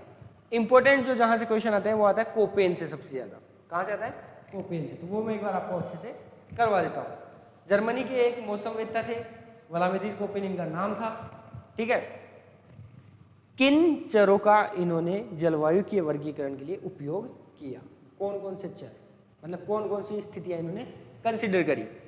एक तो वार्षिक और मासिक औसत तापमान, तो जो एनुअल और मंथली एवरेज टेम्परेचर है, औसत तापमान है, उसको कंसिडर किया भाई, ये एक तो इसके आधार पे। दूसरा वार्षिक और मासिक औसत वर्षा, तो एक आ गया तापमान, दूसरा आ गया वर्षा, और फिर वनस्पति भी, ठीक है। 3 फैक्टर लिए, तापमान, वर्षा और वनस्पति। कोपेन ने अपने वर्गीकरण में जलवायु को 5 समूह, जिनमें उष्णकटिबंधीय, शुष्क जलवायु, उष्ण शीतोष्ण, महाद्वीपीय और उसके अलावा ध्रुवीय या शीत जलवायु वाले समूहों में उसने इसको विभाजित किया। ये राजस्थान के पर्सपेक्टिव में, ये वाली बात जो मैंने अभी कही, ये राजस्थान के पर्सपेक्टिव में नहीं है, ओवरऑल राजस्थान के पर्सपेक्टिव में देख लेते हैं। चलो, उससे पहले उसने एक और खास बात देखने को मिलती है कोपेन के वर्गीकरण में। जो सबसे खास बात देखने को मिलती है वो मिलती है, उसने अंग्रेजी की जो वर्णमाला होती है ए से लेके जेड तक की, उसके वर्णाक्षरों को उसने यूज लिया, ठीक है।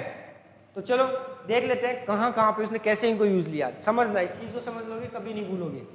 जलवायु समूह की अगर अपन बात करें तो कैपिटल ए, अंग्रेजी का जो ए अक्षर है, बड़ा ए, वो उसने यूज लिया उष्ण कटिबंधीय आर्द्र जलवायु के लिए, ठीक है।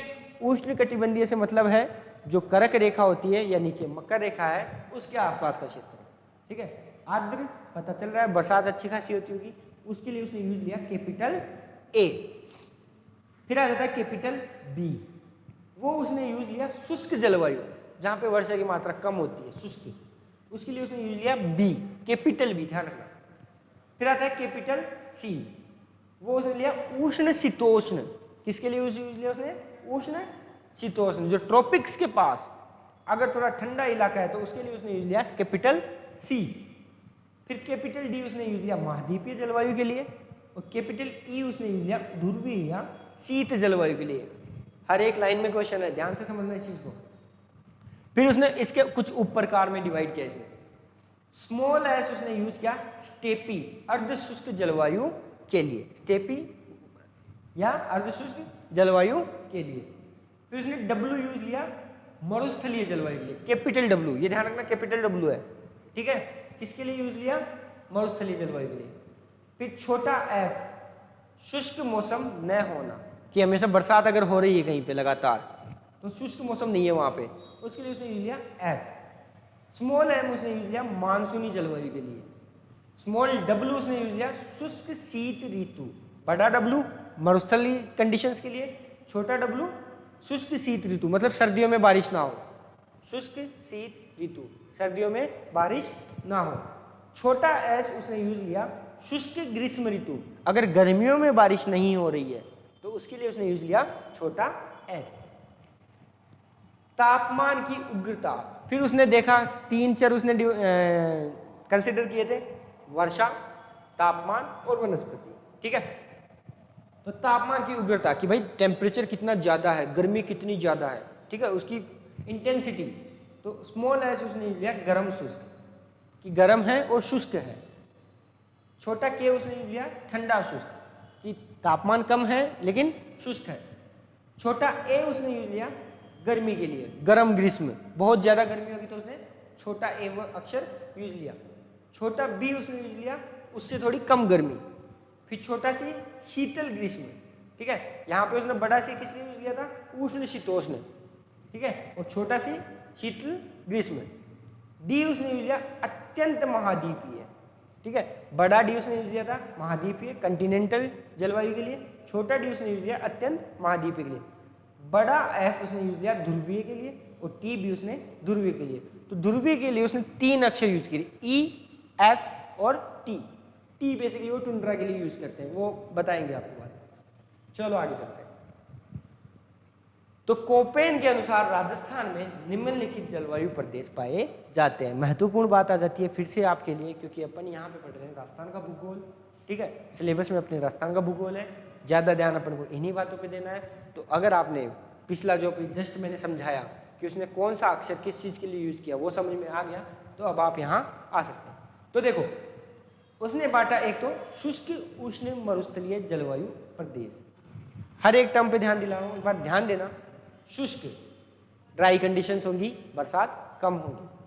उष्ण अपन राजस्थान में लगभग यूज करेंगे। मरुस्थलीय जलवायु पाई जाएगी, उसके लिए उसने यूज किया capital B, capital W, small h, small डब्ल्यू। ठीक है, बी डब्ल्यू एच डब्ल्यू। अब आप चाहो तो थोड़ा सा पीछे जाके वो जो सारणी थी उसका आप चाहो तो स्क्रीनशॉट ले लो और यहाँ से समझना कि उसने बी क्यों यूज किया, डब्ल्यू क्यों यूज किया, एच क्यों यूज किया, स्मॉल डब्ल्यू क्यों यूज किया। आप समझ जाओगे, आसानी से याद रहेगा, एकदम आसानी से याद रहेगा। अर्ध शुष्क या स्टेपी जलवायु प्रदेश, बी एस एच डब्ल्यू। ठीक है, फिर से सेम चीज रिपीट करूंगा, थोड़ा पीछे जाओगे, उस सारणी को देखोगे, समझ जाओगे कौन सा वर्ड उसने क्यों यूज किया। शुष्क शीत ऋतु जलवायु प्रदेश, शुष्क मतलब ड्राई कंडीशन, शीत में सर्दियां सूखी रहती है लगभग। ठीक है, जलवायु प्रदेश जो कि CWG। तो अपन अगर जयपुर के आसपास है तो अपन को पता है कि हमारे यहाँ सर्दियां सूखी रहती है, तो CWG आप देखना, अभी मैप में दिखाऊंगा मैं आपको जयपुर के आसपास के रीजन के लिए। फिर उष्ण कटिबंधीय आर्द्र जलवायु, उसके लिए उसने यूज किया ए और स्मॉल डब्ल्यू। चलो मैप में देख लेते हैं एक बार, ये आपके सामने मैप है अभी। ठीक है, नजर डालो एक बार इस पे, देखो इधर आओ। शुष्क उष्ण मरुस्थलीय जलवायु प्रदेश, फिर से रिपीट करूंगा, राजस्थान का मैप आप अपनी आंखों के सामने खोल के रखिए, उसके साथ आप इसको देखिए और समझिए। थोड़ा पूर्व की तरफ आओगे, अर्ध शुष्क या स्टेपी जलवायु प्रदेश। थोड़ा और पूर्व की तरफ आओगे, शुष्क ऋतु जलवायु प्रदेश, शुष्क शीत ऋतु है ना, ये वाला अपना जयपुर इसी के आसपास आता है। फिर नीचे जाओगे, दक्षिणतम भाग उष्ण कटिबंधीय आर्द्र जलवायु प्रदेश। अब इसको अपन देख लेते हैं संकेताक्षर, जो अक्षरों के उसने उसके बिहाफ पे बांटा है। देखो, पश्चिमी रीजन को BWHW। ठीक है, मैप पे नजर डालो, देखो यहाँ पे कौन कौन से जिले आ रहे हैं। थोड़ा पूर्व में जाओ, BSHW। ठीक है, जो कि क्या नाम है उसका, अर्ध शुष्क या स्टेपी जलवायु प्रदेश। फिर आ जाओ आप अरावली के पूर्व की तरफ, CWG जलवायु प्रदेश, जिसको अपन कहेंगे शुष्क शीत ऋतु जलवायु प्रदेश। ये मैच भी करवा लेगा आपसे, मैं रिपीट करता हूँ, फिर से ध्यान देना। ये जो वर्णाक्षर है उनसे इनके नामों को मैच करवा लेगा, तो इनको प्लीज जरूर ध्यान से देख के आप याद कर ले। फिर आ जाता है AW, जो कि कौन सा है, उष्ण कटिबंधीय आर्द्र जलवायु प्रदेश। ठीक है, तो ये किसका वर्गीकरण है, ये किसने किया है, ये सब कोपेन, व्लादिमीर कोपेन। कहाँ के थे, जर्मनी के। अब देखो खास बात देखना, ये वाला जो एरिया है, ये वाला BWHW, जिसको अपन ने कहा शुष्क उष्ण मरुस्थलीय जलवायु प्रदेश, वहां पे औसत वर्षा होती है 0 से 25 सेंटीमीटर। फिर आ जाओ आप अर्ध शुष्क या स्टेपी जलवायु वाले प्रदेश में, BSHW, वहां पे जो वर्षा है थोड़ी बढ़ जाएगी, 25 से 50 सेंटीमीटर औसत वर्षा। और पूर्व में आओगे, शुष्क शीत ऋतु जलवायु प्रदेश की बात करेंगे तो 50 से 80 सेंटीमीटर यहाँ औसत वर्षा होगी।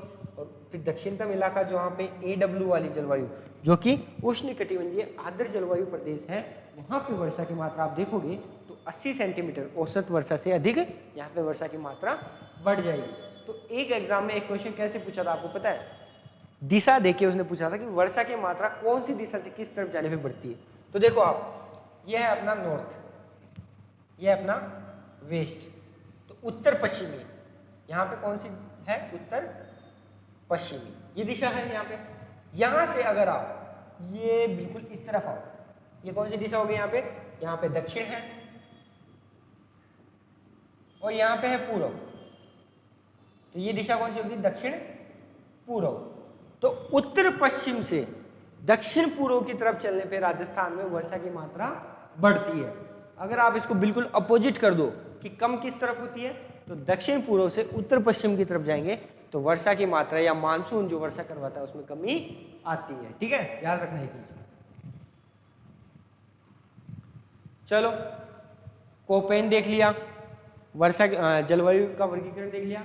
थॉर्नवेट, एक और जो मौसम वेदता हुए थे थॉर्नवेट, उन्होंने भी ये वर्गीकरण किया राजस्थान का। ठीक है, तो उन्होंने जलवायु वर्गीकरण वाष्पोत्सर्जन, जैसे कि तापमान, तापमान नहीं हो तो वनस्पति, वनस्पति भी नहीं हो तो तापमान और वनस्पति, और दोनों ही ना हो तो जल। उन्होंने जल का ऑप्शन चूज किया।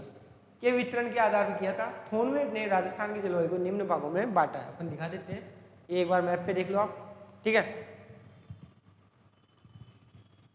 मैं बता देता हूं, ये वाला है DBW, इसने भी अंग्रेजी के वर्णाक्षर यूज किए, ठीक है। क्या यूज किया इसने भी? अंग्रेजी के वर्णाक्षर। ये वाला एरिया इसने बांटा, ये वाला EA_d। अगर आपके सामने मैप है, मैं फिर से रिपीट करूंगा, जो ये मैंने दिखा रखा है मैप पे, आप देखो वहां पे कौन कौन से जिले आ रहे हैं। फिर ये वाला इसने किया BAW, ठीक है। और जहां पे उसने कोपेन ने AW किया था, वहां पे इसने किया CA-W, ठीक है। चलो आगे चलते हैं। तो CA-W या उप आर्द्र जलवायु प्रदेश, मैं कोशिश करूंगा, मैं पूरा नहीं समझाऊंगा, यहाँ पे समय की अपने पास कमी है, लेकिन आप ये समझ के आगे थोड़ा खुद से आप देख सकते हो। मैं समझा देता हूँ इन्होंने क्या किया। CA-W या उप आर्द्र जलवायु प्रदेश किसके अनुसार देख रहे हैं अपन? ये थॉर्नवेट के अनुसार। किसके अनुसार? थॉर्नवेट के अनुसार। तो इस प्रकार की जलवायु दक्षिणी पूर्वी उदयपुर, बांसवाड़ा, डूंगरपुर, कोटा, बारा, झालावाड़ आदि जिलों में पाई जाती है। ग्रीष्म ऋतु में वर्षा होती है, शीत ऋतु प्राय सूखी रहती है, सवाना तथा मानसूनी वनस्पति यहाँ पाई जाती है। ये देखो फिर से इस मैप पे नजर डालो, EAD वाला रीजन, DBW वाला रीजन, DAW वाला रीजन और CAW वाला रीजन। जिले आप देख सकते हो, मैप आपके सामने होगा, ठीक है। तो ध्यान रखना इस चीज का। फिर कोपेन हो गया, थॉर्नवेट हो गया, एक और मौसम वेता होते, उनका नाम था ट्रिवार था। क्या नाम था उनका? ट्रिवार था। तो उन्होंने भी एक वर्गीकरण दिया था। तो कोपेन अभी अपन ने अच्छे से देखा था, तो कोपेन से ही थोड़ा सा अलग है ट्रिवार्था का वर्गीकरण। किसका? ट्रिवार्था का। तो जहां डिफरेंस है वो देख लो। देखो ये कोपेन का है, अभी अभी अपन ने देखा था, ठीक है। ये जो आपके सामने अभी इमेज है, कोपेन वाली इमेज है, देखी थी अपन ने। BWHW, जिसमें कि जैसे कि जैसलमेर, बीकानेर, गंगानगर, हनुमानगढ़ वाला रीजन आ जाता है। फिर BSHW, जिसमें बाड़मेर, जालोर, सिरोही, जोधपुर, पाली, नागौर, चूरू, झुंझुनू और सीकर का भी कुछ भाग इसमें आ जाता है। जयपुर के आसपास के रीजन के लिए CWG, और नीचे जहां पे बहुत ज्यादा बारिश होती है AW। त्रिवार्था का कैसे अलग है? वर्णाक्षर में थोड़ा सा फर्क है, ध्यान दे लेना। जहां पे BWHW था उसने केवल BWH किया, जहां पे BSHW था उसने केवल BSH किया, जहां पे CWG था उसने क्या किया? CAW किया, और नीचे AW उसने सेम रखा। फर्क कहाँ आ रहा है? तो देखो आप ध्यान से देखना, कोपेन वाले वर्गीकरण में BSHW इस वाले रीजन के अंतर्गत सर्वाधिक क्षेत्रफल है, बात ठीक है। त्रिवार्था में BSH वाले जो उसका संकेत अक्षर उसने यूज किए, उसके अंतर्गत राजस्थान का सर्वाधिक भूभाग आता है। चलो आगे चलते हैं। तो यहाँ पे अपन ने दो चीज देख ली, पहली राजस्थान की भू आकृति, उसकी विशेषताएं, फिर उसके बाद अपन ने देखी राजस्थान की जलवायु, जिसमें कोपेन का वर्गीकरण, थॉर्नवेट और त्रिवार्था का देख लिया। अब आती है अपने सिलेबस का नेक्स्ट टॉपिक, राजस्थान की नदियां, ठीक है। कौन सा था सिलेबस का नेक्स्ट टॉपिक? राजस्थान की नदियां। बेसिकली बात करें तो राजस्थान की नदियों को भी भारत की नदियों के अनुसार तीन भागों में बांट सकते हैं मुख्यतः। पहली, बंगाल की खाड़ी में गिरने वाली नदियां। तो मैं उम्मीद करता हूँ एटलीस्ट आपको ये तो पता होगा कि बंगाल की खाड़ी किस तरफ है भारत के, और अरब सागर किस तरफ है। ये वाला जो एरिया है, अगर भारत के मैप की अगर आप बात करोगे तो ये है बंगाल की खाड़ी वाला एरिया, ठीक है। तो जो नदी यहां जाके गिरेगी उसको कौन सी नदी कहेंगे? बंगाल की खाड़ी तंत्र वाली नदियां। भारत के जो पेनिनसुलर प्रायद्वीपीय भारत के उसके पश्चिम में भाग में, जहां पे यहाँ पे अरब सागर है, कौन सा सागर है? अरब सागर है। तो यहाँ पे जाके अगर कोई नदी गिर रही है तो उसे अरब सागरीय अपवाह तंत्र का भाग बोलेंगे। क्या बोलेंगे? अरब सागरीय अपवाह तंत्र का भाग, ठीक है। यहाँ पे आपको सबको पता है दक्षिण में हिंद महासागर है। कौन सा है? हिंद महासागर। तो चलो राजस्थान की कौन कौन सी नदियां हो जाएगी मैं बता देता हूँ। अगर कोई नदी राजस्थान में कैसे न कैसे मिल के यहाँ पे इस नदी तंत्र का भाग बन जाती है, जो बंगाल की खाड़ी में जाके गिर रही है, वो हो जाएगी बंगाल की खाड़ी में गिरने वाली नदियाँ या बंगाल की खाड़ी के अपवा तंत्र वाली नदियाँ। दूसरी, अगर राजस्थान की कोई भी नदी किसी न किसी रूप से उस अपवा तंत्र का भाग बन जाए जो अरब सागर में जाके ड्रेन हो रही है, तो उसको अपन कह देंगे अरब सागरीय अपवा तंत्र वाली नदियाँ। अब भाई कुछ नदियाँ होती हैं जो ना तो बंगाल की खाड़ी वाली तंत्र का पार्ट बनती है, ना अरब सागर वाले तंत्र का पार्ट बनती है, वो स्थल से शुरू होकर स्थल पे ही खत्म हो जाती है। मतलब छोटी नदियाँ होती है, बेसिकली बारहमासी नदियाँ नहीं होती, वर्षा पे बहुत ज़्यादा डिपेंड करती है। राजस्थान की लगभग सभी नदियों को जो जल आता है वो कहाँ से आता है? वर्षा से आता है। तो उनको अपन कहते हैं अंतः स्थलीय अपवा तंत्र का भाग। जो स्थल से स्टार्ट होकर स्थल पे ही खत्म हो जाए उसको अपन कौन सा अपवा तंत्र बोलते हैं? अंतः स्थलीय। ठीक है, तो 3 प्रकार की नदी तंत्र हो गया राजस्थान का, बंगाल की खाड़ी में गिरने वाली, अरब सागर में गिरने वाली और अंतः प्रवाहित नदियाँ। उदाहरण देख लेते हैं बंगाल में खाड़ी में गिरने वाली नदियों में, जैसे कि बनास, चंबल और बाणगंगा। बाणगंगा बेसिकली पहले इस तंत्र का भाग थी, आजकल ये वहाँ तक पहुँच ही नहीं पाती है कि ये चंबल में जाके मिले, सॉरी बनास में, तो ये पहले ही खत्म हो जाती है, तो इसको रुंडित नदी बोलते हैं। अंतः स्थलीय प्रवाह तंत्र का भाग बन चुकी है। अरब सागर में गिरने वाली नदी की बात करें तो लूणी, माही और साबरमती, और अंतः प्रवाहित नदियों की बात करें तो साबी, कांतली, कांकणी और रूपारी। ये एग्जाम्पल से केवल, ठीक है, ऐसा नहीं इतनी नदियाँ, राजस्थान में अपने बहुत नदियाँ हैं, ठीक है, भले अपने कभी देखी ना हो लेकिन बहुत नदियाँ हैं। चलो आगे चलते हैं। तो अपवा तंत्र की बहाव की दृष्टि से नदियों को 3 भागों में विभाजित किया, देख लिया था। अब ध्यान रखना सबसे ज्यादा कौन से अपवा तंत्र का प्रारूप पाया जाता है राजस्थान में? तो आंतरिक अपवा तंत्र प्रणाली की जो नदियां हैं वो लगभग 60% है। कितनी है? 60% जल। ठीक है, अरब सागरीय अपवा तंत्र का जो भाग है वो 17% और बंगाल की खाड़ी अपवा तंत्र का पार्ट है वो 23%। ध्यान रखना इसमें सबसे ज्यादा आंतरिक अपवा तंत्र, उसके बाद बंगाल की खाड़ी, हालांकि बंगाल की खाड़ी है राजस्थान से दूर, लेकिन इसका परसेंटेज अरब सागर से ज्यादा है, जो कि कितना है? 17%। आंतरिक अपवा तंत्र वाली नदियां देख लेते हैं। ऐसी नदियां जिनका जल सागर या महासागर में नहीं गिरकर अपने स्थलीय क्षेत्र में विलीन हो जाए उसको आंतरिक अपवा तंत्र प्रणाली वाली नदी कहा जाता है, या फिर अंतः स्थलीय अपवा तंत्र। चलो आगे चलते हैं। तो जो अंतः स्थलीय या आंतरिक अपवा तंत्र है, आंतरिक स्थलीय, उसमें सबसे पहला जो नाम आता है राजस्थान में वो आता है घग्गर नदी। राजस्थान के उत्तरी भाग में हनुमानगढ़ और गंगानगर वाला रीजन, ठीक है, ये आप देख सकते हो। ठीक है, घग्गर नदी का प्राचीनतम नाम था द्वशद्वती। क्या नाम था इसका प्राचीन नाम? द्वशद्वती। किसका नाम था? घग्गर नदी का। उद्गम स्थल शिवालिक की पहाड़ियों जो हिमाचल से होता है, इसे मृत नदी भी कहते हैं, डेड रिवर। ठीक है, क्या कहते हैं इसको? मृत नदी कहते हैं।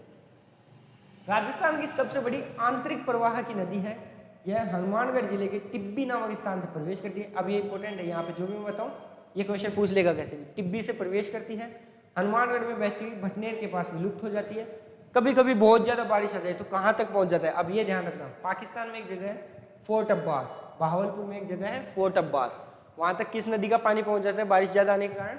घग्गर नदी का। आप देख लेना, बहुत सारे एग्जाम में पूछा हुआ है। ठीक है, और जो हनुमानगढ़ और गंगानगर में घग्गर नदी का पार्ट है उसको नाली कहा जाता है। क्या कहा जाता है उसको? नाली कहा जाता है। ठीक है, चलो आगे चलते हैं। ठीक है, तो ये घग्गर नदी आप देख सकते हो। उद्गम स्थल इसका कालका की पहाड़ियां हैं, हिल्स है हिमाचल प्रदेश में। ठीक है, वहां से आके राजस्थान में हनुमानगढ़ की टिब्बी तहसील से एंटर करती है। कहाँ से एंटर करती है? टिब्बी से। ज्यादा बारिश आ जाती है फोर्ट अब्बास तक इसका पानी पहुंच जाता है। ठीक है, कांतली नदी की बात करें, आंतरिक अपवा तंत्र में जो अगली नदी का नाम आता है वो आता है कांतली। उद्गम स्थल खंडेला की पहाड़ियां सीकर है। किनारे पर राजस्थान की प्राचीनतम गणेश्वर सभ्यता का विकास था। यहाँ पे गणेश्वर सभ्यता यहाँ पाई जाती है। अभी 3 दिन पहले जो रीट का एग्जाम हुआ उसमें एक क्वेश्चन था, कांतली नदी का बहाव क्षेत्र तोरावटी कहलाता है। इंपॉर्टेंट बात है, ध्यान रखना। यह नदी सीकर से निकल झुंझुनू में बहती हुई चूरू में जाके विलुप्त हो जाती है। ठीक है, चलो फिर आती है कांकनी। कांतली नदी अलग है, गणेश्वर सभ्यता वाली। कांकनी नदी अलग है, इसे मसूरदी नदी भी कहते हैं। उद्गम स्थल जैसलमेर जिले का कोटरी गांव है। मीठा खाड़ी में विलुप्त हो जाती है और भुज झील का निर्माण करती है। तो भुज झील कहाँ है? जैसलमेर में। कौन सी नदी? कांकनी नदी। कहाँ पे? जैसलमेर में। दूसरा नाम मसूरदी नदी, याद रखना है आपको। फिर आती है बाणगंगा। उद्गम स्थल राजस्थान के जयपुर जिले की बैराट की पहाड़ियां, राजस्थान राज्य के जयपुर जिले में स्थित बैराट की पहाड़ियों से निकलती है। इसके किनारे बैराट सभ्यता स्थल का विकास हुआ था। बाणगंगा नदी की कुछ उपनाम है, ध्यान रख लेना। अर्जुन की गंगा नदी और ताला नदी, दो नाम इसके। कौन कौन से? अर्जुन की गंगा और ताला। कौन सी नदी को कहते हैं? बाणगंगा नदी को कहते हैं। फिर आती है मंथा नदी। जयपुर का एक मनोहर थाना एरिया है, वहां से मंथा नदी निकलती है, नागौर जिले में प्रवेश कर सांभर झील में मिल जाती है। ठीक है। फिर आती है साबी नदी। जयपुर में सेवर की पहाड़ियों से उद्गम होता है, हरियाणा में पटौदी के निकट ये नफजगढ़ झील में मिल जाती है। फिर आती है रूपनगढ़ नदी, सलेमाबाद अजमेर से निकलकर सांभर झील में मिल जाती है। तो अभी आपके सामने ये जो डायग्राम है उसको ध्यान से देख लो एक बार। देखो, सांभर झील मुख्यतः वैसे 3 जिलों से सीमा बनाती है और लगभग 3 जिलों में ये थोड़ी थोड़ी फैली हुई है, अजमेर, जयपुर और नागौर। ठीक है। नागौर की तरफ से इसमें खारी नदी आती है, अजमेर की तरफ से इसमें रूपारेलिया रूपनगढ़ नदी आती है। मनोहरपुरा की जो पहाड़ियां वहां से मेथा नदी इसमें आके गिरती है और सीकर से खंडेला नदी इसमें आके गिरती है। ठीक है, ये याद रखना आप। तो अंत्यस्थलीय देख ली। अब देखते हैं राजस्थान में अरब सागर में गिरने वाली नदियां। सबसे पहले इस श्रेणी में बात करते हैं अपन लूनी नदी की। ठीक है, अरब सागर में गिरने वाली नदियां देख रहे हैं। और कौन सी नदी देख रहे हैं? सबसे पहले लूनी नदी। उद्गम स्थल लूनी नदी का अजमेर की नाग पहाड़ियां हैं। इसका प्राचीन नाम लवणमती है। क्या है लूनी नदी का प्राचीन नाम? लवणमती। उद्गम स्थल जहां पे ये उद्गम होती है वहां पे इसका नाम सागरमती या सरस्वती है। तो कौन सी नदी है जिसका उद्गम स्थल पे नाम सागरमती या सरस्वती है? तो वो है लूनी नदी। ठीक है। अजमेर के मैदानों में इसे सांकरी कहा जाता है, सांकरी। यह राजस्थान के 6 जिलों में अजमेर, नागौर, जोधपुर, पाली, बाड़मेर और जालोर में बहती हुई कच्छ के रण में मिल जाती है। पश्चिमी राजस्थान की सबसे बड़ी नदी है। इसकी लंबाई लगभग 330 किलोमीटर है। ये याद नहीं रखना, याद क्या रखना है? अब ये ध्यान दो, लूनी नदी का पानी बालोतरा तक मीठा रहता है और उसके बाद इसका नदी जो पानी है वो खारा हो जाता है। ये क्वेश्चन बहुत एग्जाम में पूछता है। तो ये मैप है, देख लो, लूनी नदी का डायग्राम है, ये ध्यान से देख लो एक बार। उद्गम स्थल पे सरस्वती, कहाँ पे है उद्गम स्थल? अजमेर की नाग पहाड़ियां। ठीक है। फिर एक दूसरी तरफ से आती है सागरमती। तो एक तरफ से है सरस्वती नदी, दूसरी है सागरमती, दोनों मिलके बनी लूनी नदी। पहला क्वेश्चन। दूसरा, कौन सी जो सहायक नदी है लूनी की दाहिने किनारे की एकमात्र सहायक नदी है? वो है इसकी जोजड़ी। कौन सी है? जोजड़ी, जो कि नागौर से आके लूनी नदी में मिलती है। कौन सी नदी? जोजड़ी। फिर आ जाओ इसकी जो और सहायक नदियां हैं उनमें गुहिया, बांडी, लीलड़ी, मीठड़ी, सूकड़ी और जवाई, ये सारी इसकी सहायक नदियां हैं। इन सारी नदियों को आप अलग से पढ़ोगे ध्यान से। ठीक है, यहाँ पे पॉसिबल नहीं है कि मैं आपको सारी एक्सप्लेन कर पाऊँ। जो इंपॉर्टेंट था वो मैंने आपको बता दिया। कुछ बांध बने हुए हैं इस पे। जोधपुर में जसवंत सागर बांध बना हुआ है। तो जसवंत सागर बांध पूछ लिया आपसे, कहाँ पे है? जोधपुर में है। कौन सी नदी पे बना हुआ है? लूनी नदी पे, जिसे पिचयाक बांध भी कहते हैं। ठीक है। जोधपुर में एक रीजन है, बाप बोल्डर रीजन। कौन सा रीजन है?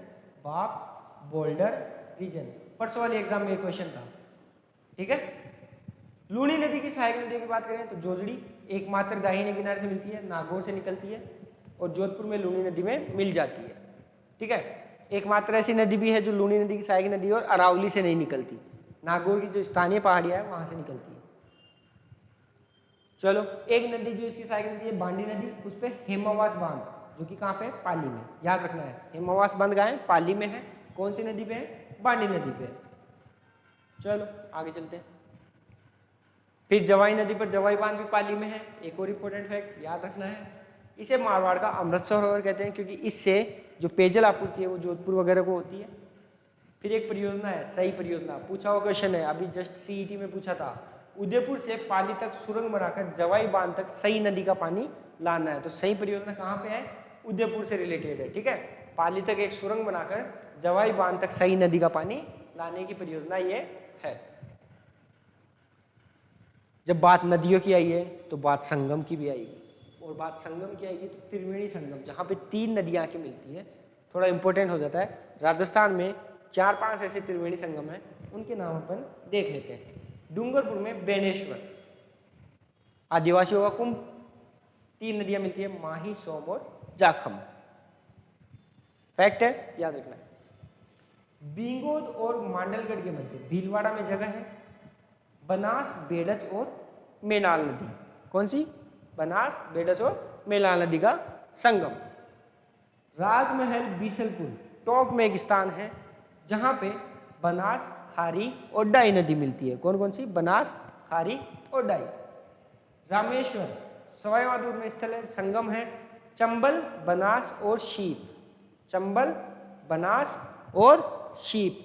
मैच द फॉलोइंग में पूछ लेगा, सीधा कथन दे के पूछ लेगा, तो हर तरीके से कोशिश करना इसको थोड़ा घुमा फिरा के भी याद किया होगा। माही नदी की अपन बात करते हैं, अरब सागरीय अफवाह पढ़ रहे हैं, तो दक्षिणी राजस्थान की स्वर्ण रेखा कहलाती है, ध्यान रखना। उद्गम स्थल की बात करें तो मध्य प्रदेश में मेहर झील, माही नदी का उद्गम स्थल मध्य प्रदेश में स्थित मेहर झील है।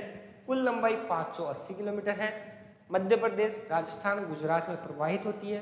राजस्थान में यह बांसवाड़ा के खांडू ग्राम से प्रवेश करती है।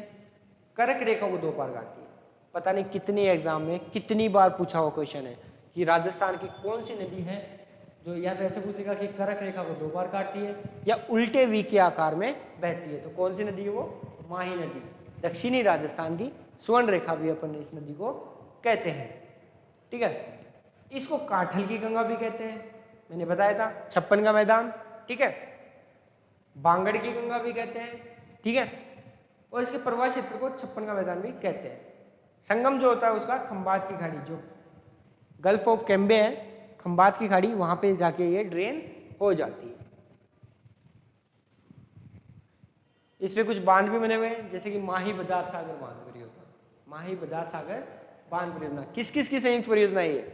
राजस्थान और गुजरात। पूछा हुआ क्वेश्चन है बहुत एग्जाम में। हिस्सेदारी की बात करें तो 45:55। कितनी? 45:55। कितना हिस्सेदारी है? 45:55। गुजरात और राजस्थान की। राजस्थान की ज्यादा है, ध्यान रखना, 55 है, ठीक है। 3 चरण में इस बांध बने हुए हैं। कडाना बांध गुजरात में है, माही नदी पे, ठीक है। कागदी पीकअप बांसवाड़ा पे है, माही नदी पे ही। यह आप देख लो, एक बार डायग्राम देख लो, देखो यहाँ मेहर झील से इसका उद्गम हुआ, राजस्थान में एंटर हुई, उल्टे वी का आकार का इसका अपवा क्षेत्र, कर्क रेखा को 2 बार काटा और यहाँ आके खंबात की घाटी में ये मिल गई। जो संगम होता है सोम, माही, जाखम, ठीक है, वो उसमें मुख्य नदी है। इसकी एक सहायक नदी है मोरेन।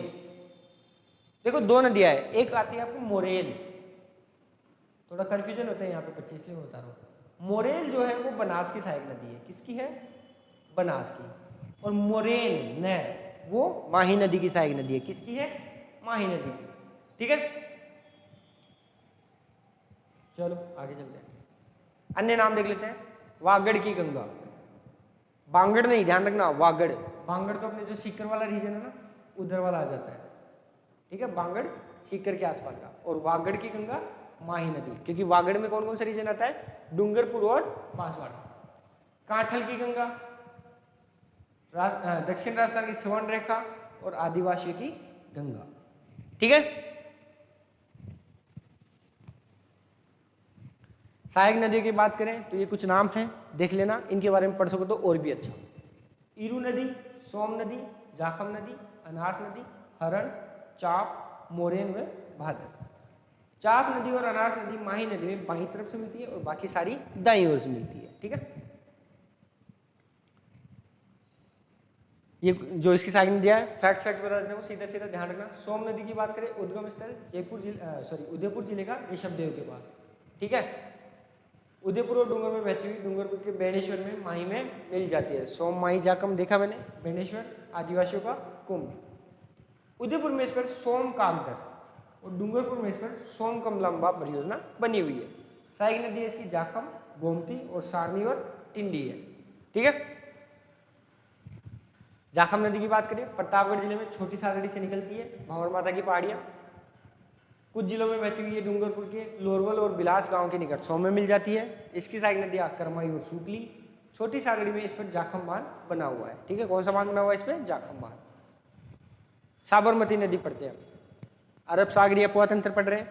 ठीक है, लूणी देख ली, माही देख ली, अगली इंपॉर्टेंट रिवर आ जाती है साबरमती। राजस्थान में उदयपुर के दक्षिण पश्चिम से निकलकर उदयपुर और सिरोही जिलों में प्रवाहित होकर गुजरात में प्रवेश कर खंबात की खाड़ी में गिरती है। प्रारंभ में यह वाकल नदी के नाम से जानी जाती है। इंपॉर्टेंट फैक्ट है, याद रखना, कौन सी नदी अपने उद्गम स्थल के टाइम वाकल नदी के नाम से जानी जाती है? तो कौन सी? साबरमती। दो नदियां हैं, एक तो साबर और हाथमती। जब ये दो नदियां मिलती है तो निर्माण होता है साबरमती का। कौन कौन सी? साबर और हाथमती। कौन कौन सी? साबर और हाथमती। इस नदी के उद्गम का मूल स्रोत अरावली में स्थित धेबार नामक झील है। कौन सी? धेबार नामक झील। अहमदाबाद और गांधीनगर साबरमती के तट पर बसे हुए नगर हैं। महात्मा गांधी का साबरमती आश्रम इसी नदी के किनारे है। तभी तो गांधी जी को कहते हैं साबरमती के संत, है ना? क्या कहते हैं गांधी जी को? साबरमती का संत। साबरमती और उसकी सहायक नदियों पर कई बांध जो जलाशय निर्मित है। गुजरात के मेहसाणा जिले में धारोई गांव में इस नदी पर धरोई बांध बना हुआ है। तो धरोई बांध कौन सी नदी पे बना हुआ है? साबरमती पे बना हुआ है, याद रखना। ठीक है, जबकि हाथमती बांध, हरनव बांध, बुहाई बांध और मेश्व जलाशय, माजव बांध और वात्रक इसकी सहायक नदियों पर स्थित है। ठीक है, जो साबरमती की सहायक नदियां है उस पर स्थित है। चलो, अंतःस्थलीय देख लिया, अरब सागरीय अफवाह तंत्र भी देख लिया। फिर आ जाता है अपना बंगाल की खाड़ी में गिरने वाली नदियां। बाणगंगा मैं रिपीट करता हूं, अब ये अंतःस्थलीय क्षेत्र के अंतर्गत आती है। इसको अर्जुन की गंगा भी कहते हैं। उद्गम इसका बैराट की पहाड़ियां जयपुर से होता है। ठीक है, इस पे एक बांध बना हुआ है, जवारामगढ़ जयपुर में है, जवारामगढ़ बांध इस पे बना हुआ है। कम बारिश होने पर भरतपुर में विलुप्त हो जाती है तथा ज्यादा बारिश पर रही है फतेहाबाद में, यमुना में मिल जाती है। इसको रुंडित नदी के नाम से भी जाना जाता है। किस नाम से जाना जाता है इसको? रुंडित नदी के नाम से। सहायक नदी है इसकी गुमटी वाला, सुरासुरी या पलोसण। ठीक है, चलो फिर आती है गंभीरी। उद्गम स्थल नादोती की पहाड़ियां, करौली है। सहायक नदी है इसकी पांचना। इस नदी पर करौली में पांचना बांध, तो ये याद रखना, पांचना बांध कहाँ पे? करौली में। कौन सी नदी पे? पांचना नदी पे, जो मिट्टी से बना हुआ है। फिर बाकी इसकी सहायक नदी है, किसकी? गंभीरी नदी की सहायक नदी देख रहे हैं, शेषा, खेर। ठीक है, इसी नदी के किनारे खानवा का युद्ध भी हुआ था। कौन सी नदी के किनारे हुआ था खानवा का युद्ध? गंभीरी नदी के किनारे, याद रखना आप ये बात। फिर आती है अपनी चंबल नदी। कौन सी आती है? चंबल नदी। संक्षेप में देखेंगे एक बार फटाफट। उद्गम स्थल चंबल का मध्य प्रदेश में महू के निकट मानपुर के समीप जनापाव की पहाड़ियां। कौन सी पहाड़ियां? जनापाव की पहाड़ियां। कौन सी नदी का उद्गम? चंबल, जहां पे बिहड़ बनाती है। क्या बनाती है? बिहड़। पूछा अभी परसों वाले एग्जाम में पूछा, मैंने बताया आपको। लंबाई इसकी लगभग 965 किलोमीटर है। राजस्थान में 370 किलोमीटर है। कुल अफवाह क्षेत्र इसका 19,500 वर्ग किलोमीटर है। याद रखने की जरूरत नहीं है, नहीं पूछेगा। मुहाने की बात करें अगर कहाँ पे, तो ये इटावा जिले में मुरादगंज के पास यमुना में मिल जाती है। चंबल रिवर जाके यमुना में मिल जाती है। ठीक है, दाईं ओर से इसकी प्रमुख सहायक नदियां पार्वती, काली सिंध और शिप्रा। किसकी सहायक नदी है ये? चंबल की। और बाईं ओर से है बनास और मेज। ठीक है, कुछ बांध बने हुए हैं इस पे, गांधी सागर बांध, जवाहर सागर बांध, राणा प्रताप सागर बांध और कोटा बैराज। कौन सी नदी पे है ये सारे बांध? चंबल पे है। त्रिवेणी संगम जो रामेश्वरम में है, चंबल नदी, बनास नदी और सीप नदी मिलती है। इसके किनारे कुछ दुर्ग बने हुए हैं, भैंसरोडगढ़ दुर्ग चंबल और बामनी नदियों के संगम पर बना हुआ है। कहाँ पे बना हुआ है? चंबल और बामनी नदियों के संगम पर। कौन सा दुर्ग है? भैंसरोडगढ़, चित्तौड़गढ़ में है। गढ़ पैलेस कोटा जो है वो चंबल नदी के किनारे है। कुछ अभ्यारण्य की बात कर लेते हैं, तो राष्ट्रीय चंबल घड़ियाल अभ्यारण्य इस चंबल नदी के किनारे पे है। ठीक है, जवाहर सागर अभ्यारण्य चंबल नदी के किनारे है। और भैंसरोडगढ़ चित्तौड़गढ़ में चंबल और बामनी नदी के संगम पे जो भैंसरोडगढ़ दुर्ग बना हुआ है वो कौन सी नदियों के संगम पे है? चंबल और बामनी। कालिदास ने मेघदूत पूर्व मेघ में चरमवती नदी को रंती देव की कीर्ति का मूर्त स्वरूप का है। तो कौन सी नदी है? चरमवती, चंबल का ही नाम है। इस नदी को वन पर्व के तीर्थ यात्रा अनुपर्व में पुण्य नदी माना गया है। पुण्य नदी माना गया है इसको। भागवत गीता में भी चरमवती का नर्मदा के साथ उल्लेख है। चंबल नदी पर 4 बांध बनाए गए हैं, नाम देख लो। गांधी सागर मध्य प्रदेश की भानपुर तहसील में है। कहाँ पे है गांधी सागर बांध? मध्य प्रदेश में। जवाहर सागर बांध कोटा में है। राणा प्रताप सागर बांध चित्तौड़गढ़ और कोटा बैराज कोटा। ध्यान रखना, ये उद्गम स्थल से लेके जहाँ पे जाके ये यमुना में मिलती है वहाँ तक का है। एक बार ध्यान दे लो। सबसे पहले अपन ने बात करी चंबल नदी के उद्गम की। उद्गम यहाँ पे है, ठीक है, जनापाव की पहाड़ी मध्य प्रदेश। फिर अपन ने देखा इस पे एक बांध बना हुआ है गांधी सागर बांध मध्य प्रदेश में, ठीक है, गांधी सागर। तो कई बार क्वेश्चन ऐसे पूछता है कि चंबल से उद्गम से लेके अफवा जो इसका है, अफवा के स्वरूप जो बांध है उनको क्रम बताओ, मतलब दक्षिण से उत्तर की तरफ। तो सबसे पहले आता है गांधी सागर मध्य प्रदेश में। फिर 84गढ़ चित्तौड़ में राजस्थान में प्रवेश कर जाती है। फिर एक बांध बना हुआ है चित्तौड़ में, इस पे राणा प्रताप सागर। तो क्रम अपन कौन से देख रहे हैं? उद्गम स्थल से क्रम देख रहे हैं, ठीक है। बांधों का क्रम जो चंबल नदी पे बने हुए हैं उद्गम स्थल से क्रम देख रहे हैं। सबसे पहले गांधी सागर, उसके बाद राणा प्रताप सागर चित्तौड़गढ़ में, फिर जवाहर सागर बांध कोटा में और कोटा बैराज भी कोटा में। क्रम याद रखना है, गांधी सागर, राणा प्रताप सागर, जवाहर सागर और कोटा सागर। बाईं ओर से उसमें एक नदी आके मिलती है मेज, ठीक है। दाईं ओर से उसमें काफी सारी नदियां आके मिलती हैं, वो आप देख लेना एक बार। फिर जाके मैंने बताया रामेश्वर जो कि सवाई माधोपुर में है, वहां पे इसमें आके मिलती है बनास नदी जो कि खमनोर की पहाड़ी से आती है और सीप नदी, ठीक है, ये याद रखना। चलो आगे चलते हैं। फिर आती है पार्वती नदी, संक्षिप्त में देख लेते हैं। उद्गम विंध्याचल की पहाड़ियों से है। चंबल की सहायक नदी है, इसकी भी प्रमुख सहायक नदियां, पार्वती की भी कुछ प्रमुख सहायक नदियां वो देख लो। लाहसी, लाहसी एक परियोजना भी है 12 में, ठीक है। अंधेरी, विलास, बरनी और बेतली किसकी सहायक नदी है? पार्वती की। एक बांध बना हुआ इस पे रामपुर डैम। फिर आती है बनास नदी, इंपोर्टेंट रिवर है, राजस्थान की यमुना कहते हैं, वन की आशा कहते हैं और या वर्णाशा भी कहलाती है। बनास नदी अरावली की खमनोर की पहाड़ी से निकलती है जो कुंभलगढ़ से 5 किलोमीटर दूर है। कुंभलगढ़ से दक्षिण की ओर गोगुंदा के पठार से प्रवाहित होती हुई नाथद्वारा, राजसमंद, रेल मगरा पार करके यह सवाई माधोपुर में चंबल में मिल जाती है। जहाँ पे कौन सी एक नदी और कौन सी आगे मिलती है?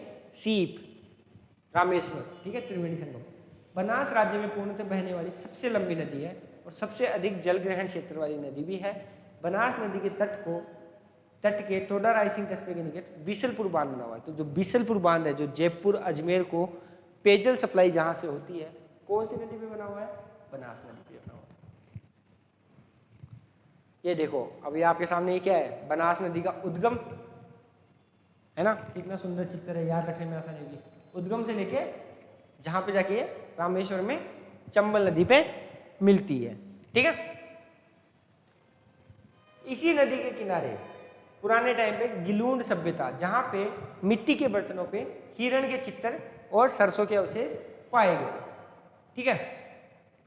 एक इसकी सहायक नदी है बेड़च, जहां जिसके किनारे बालाथल सभ्यता का विकास हुआ था।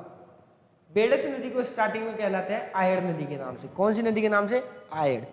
अगर आप रीट का जो द्वितीय चरण का अभी परसों पेपर हुआ था, पेपर उठा के देखोगे तो क्वेश्चन कैसे पूछा है मैं बताता हूं कि बेड़च, आयड़, इन नदियों के किनारे कौन सी सभ्यता का विकास हुआ था? तो कौन सी थी?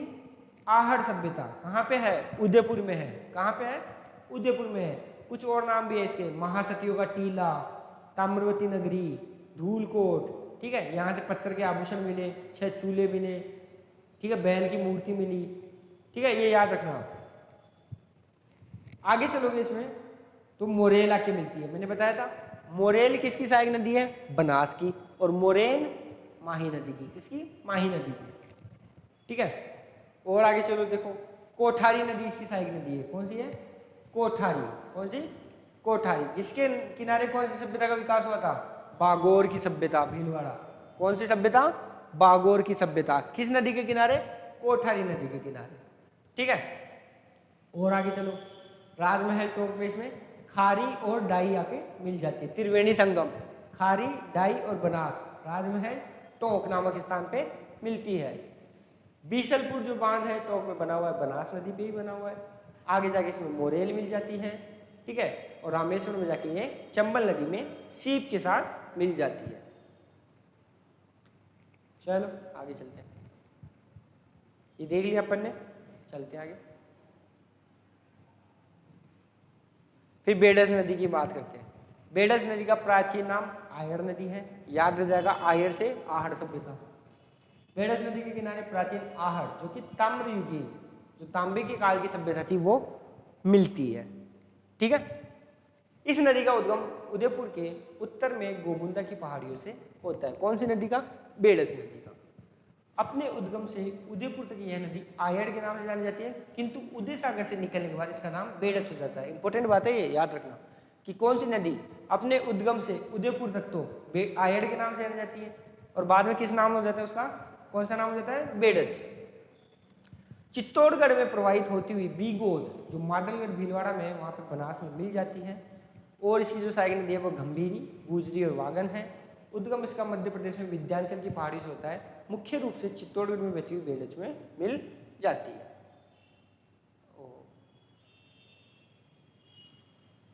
चलो बेडस नदी हो गई। अब देखते हैं अपन कोठारी नदी। कौन सी? कोठारी। राजसमंद जिले में देवगढ़ के निकट दिवेर नामक स्थान से होता है इसका उद्गम। कौन सी नदी का? कोठारी नदी का। ये फिर बहती हुई भीलवाड़ा के कोठड़ी तहसील में नंदराई में बनास में मिल जाती है।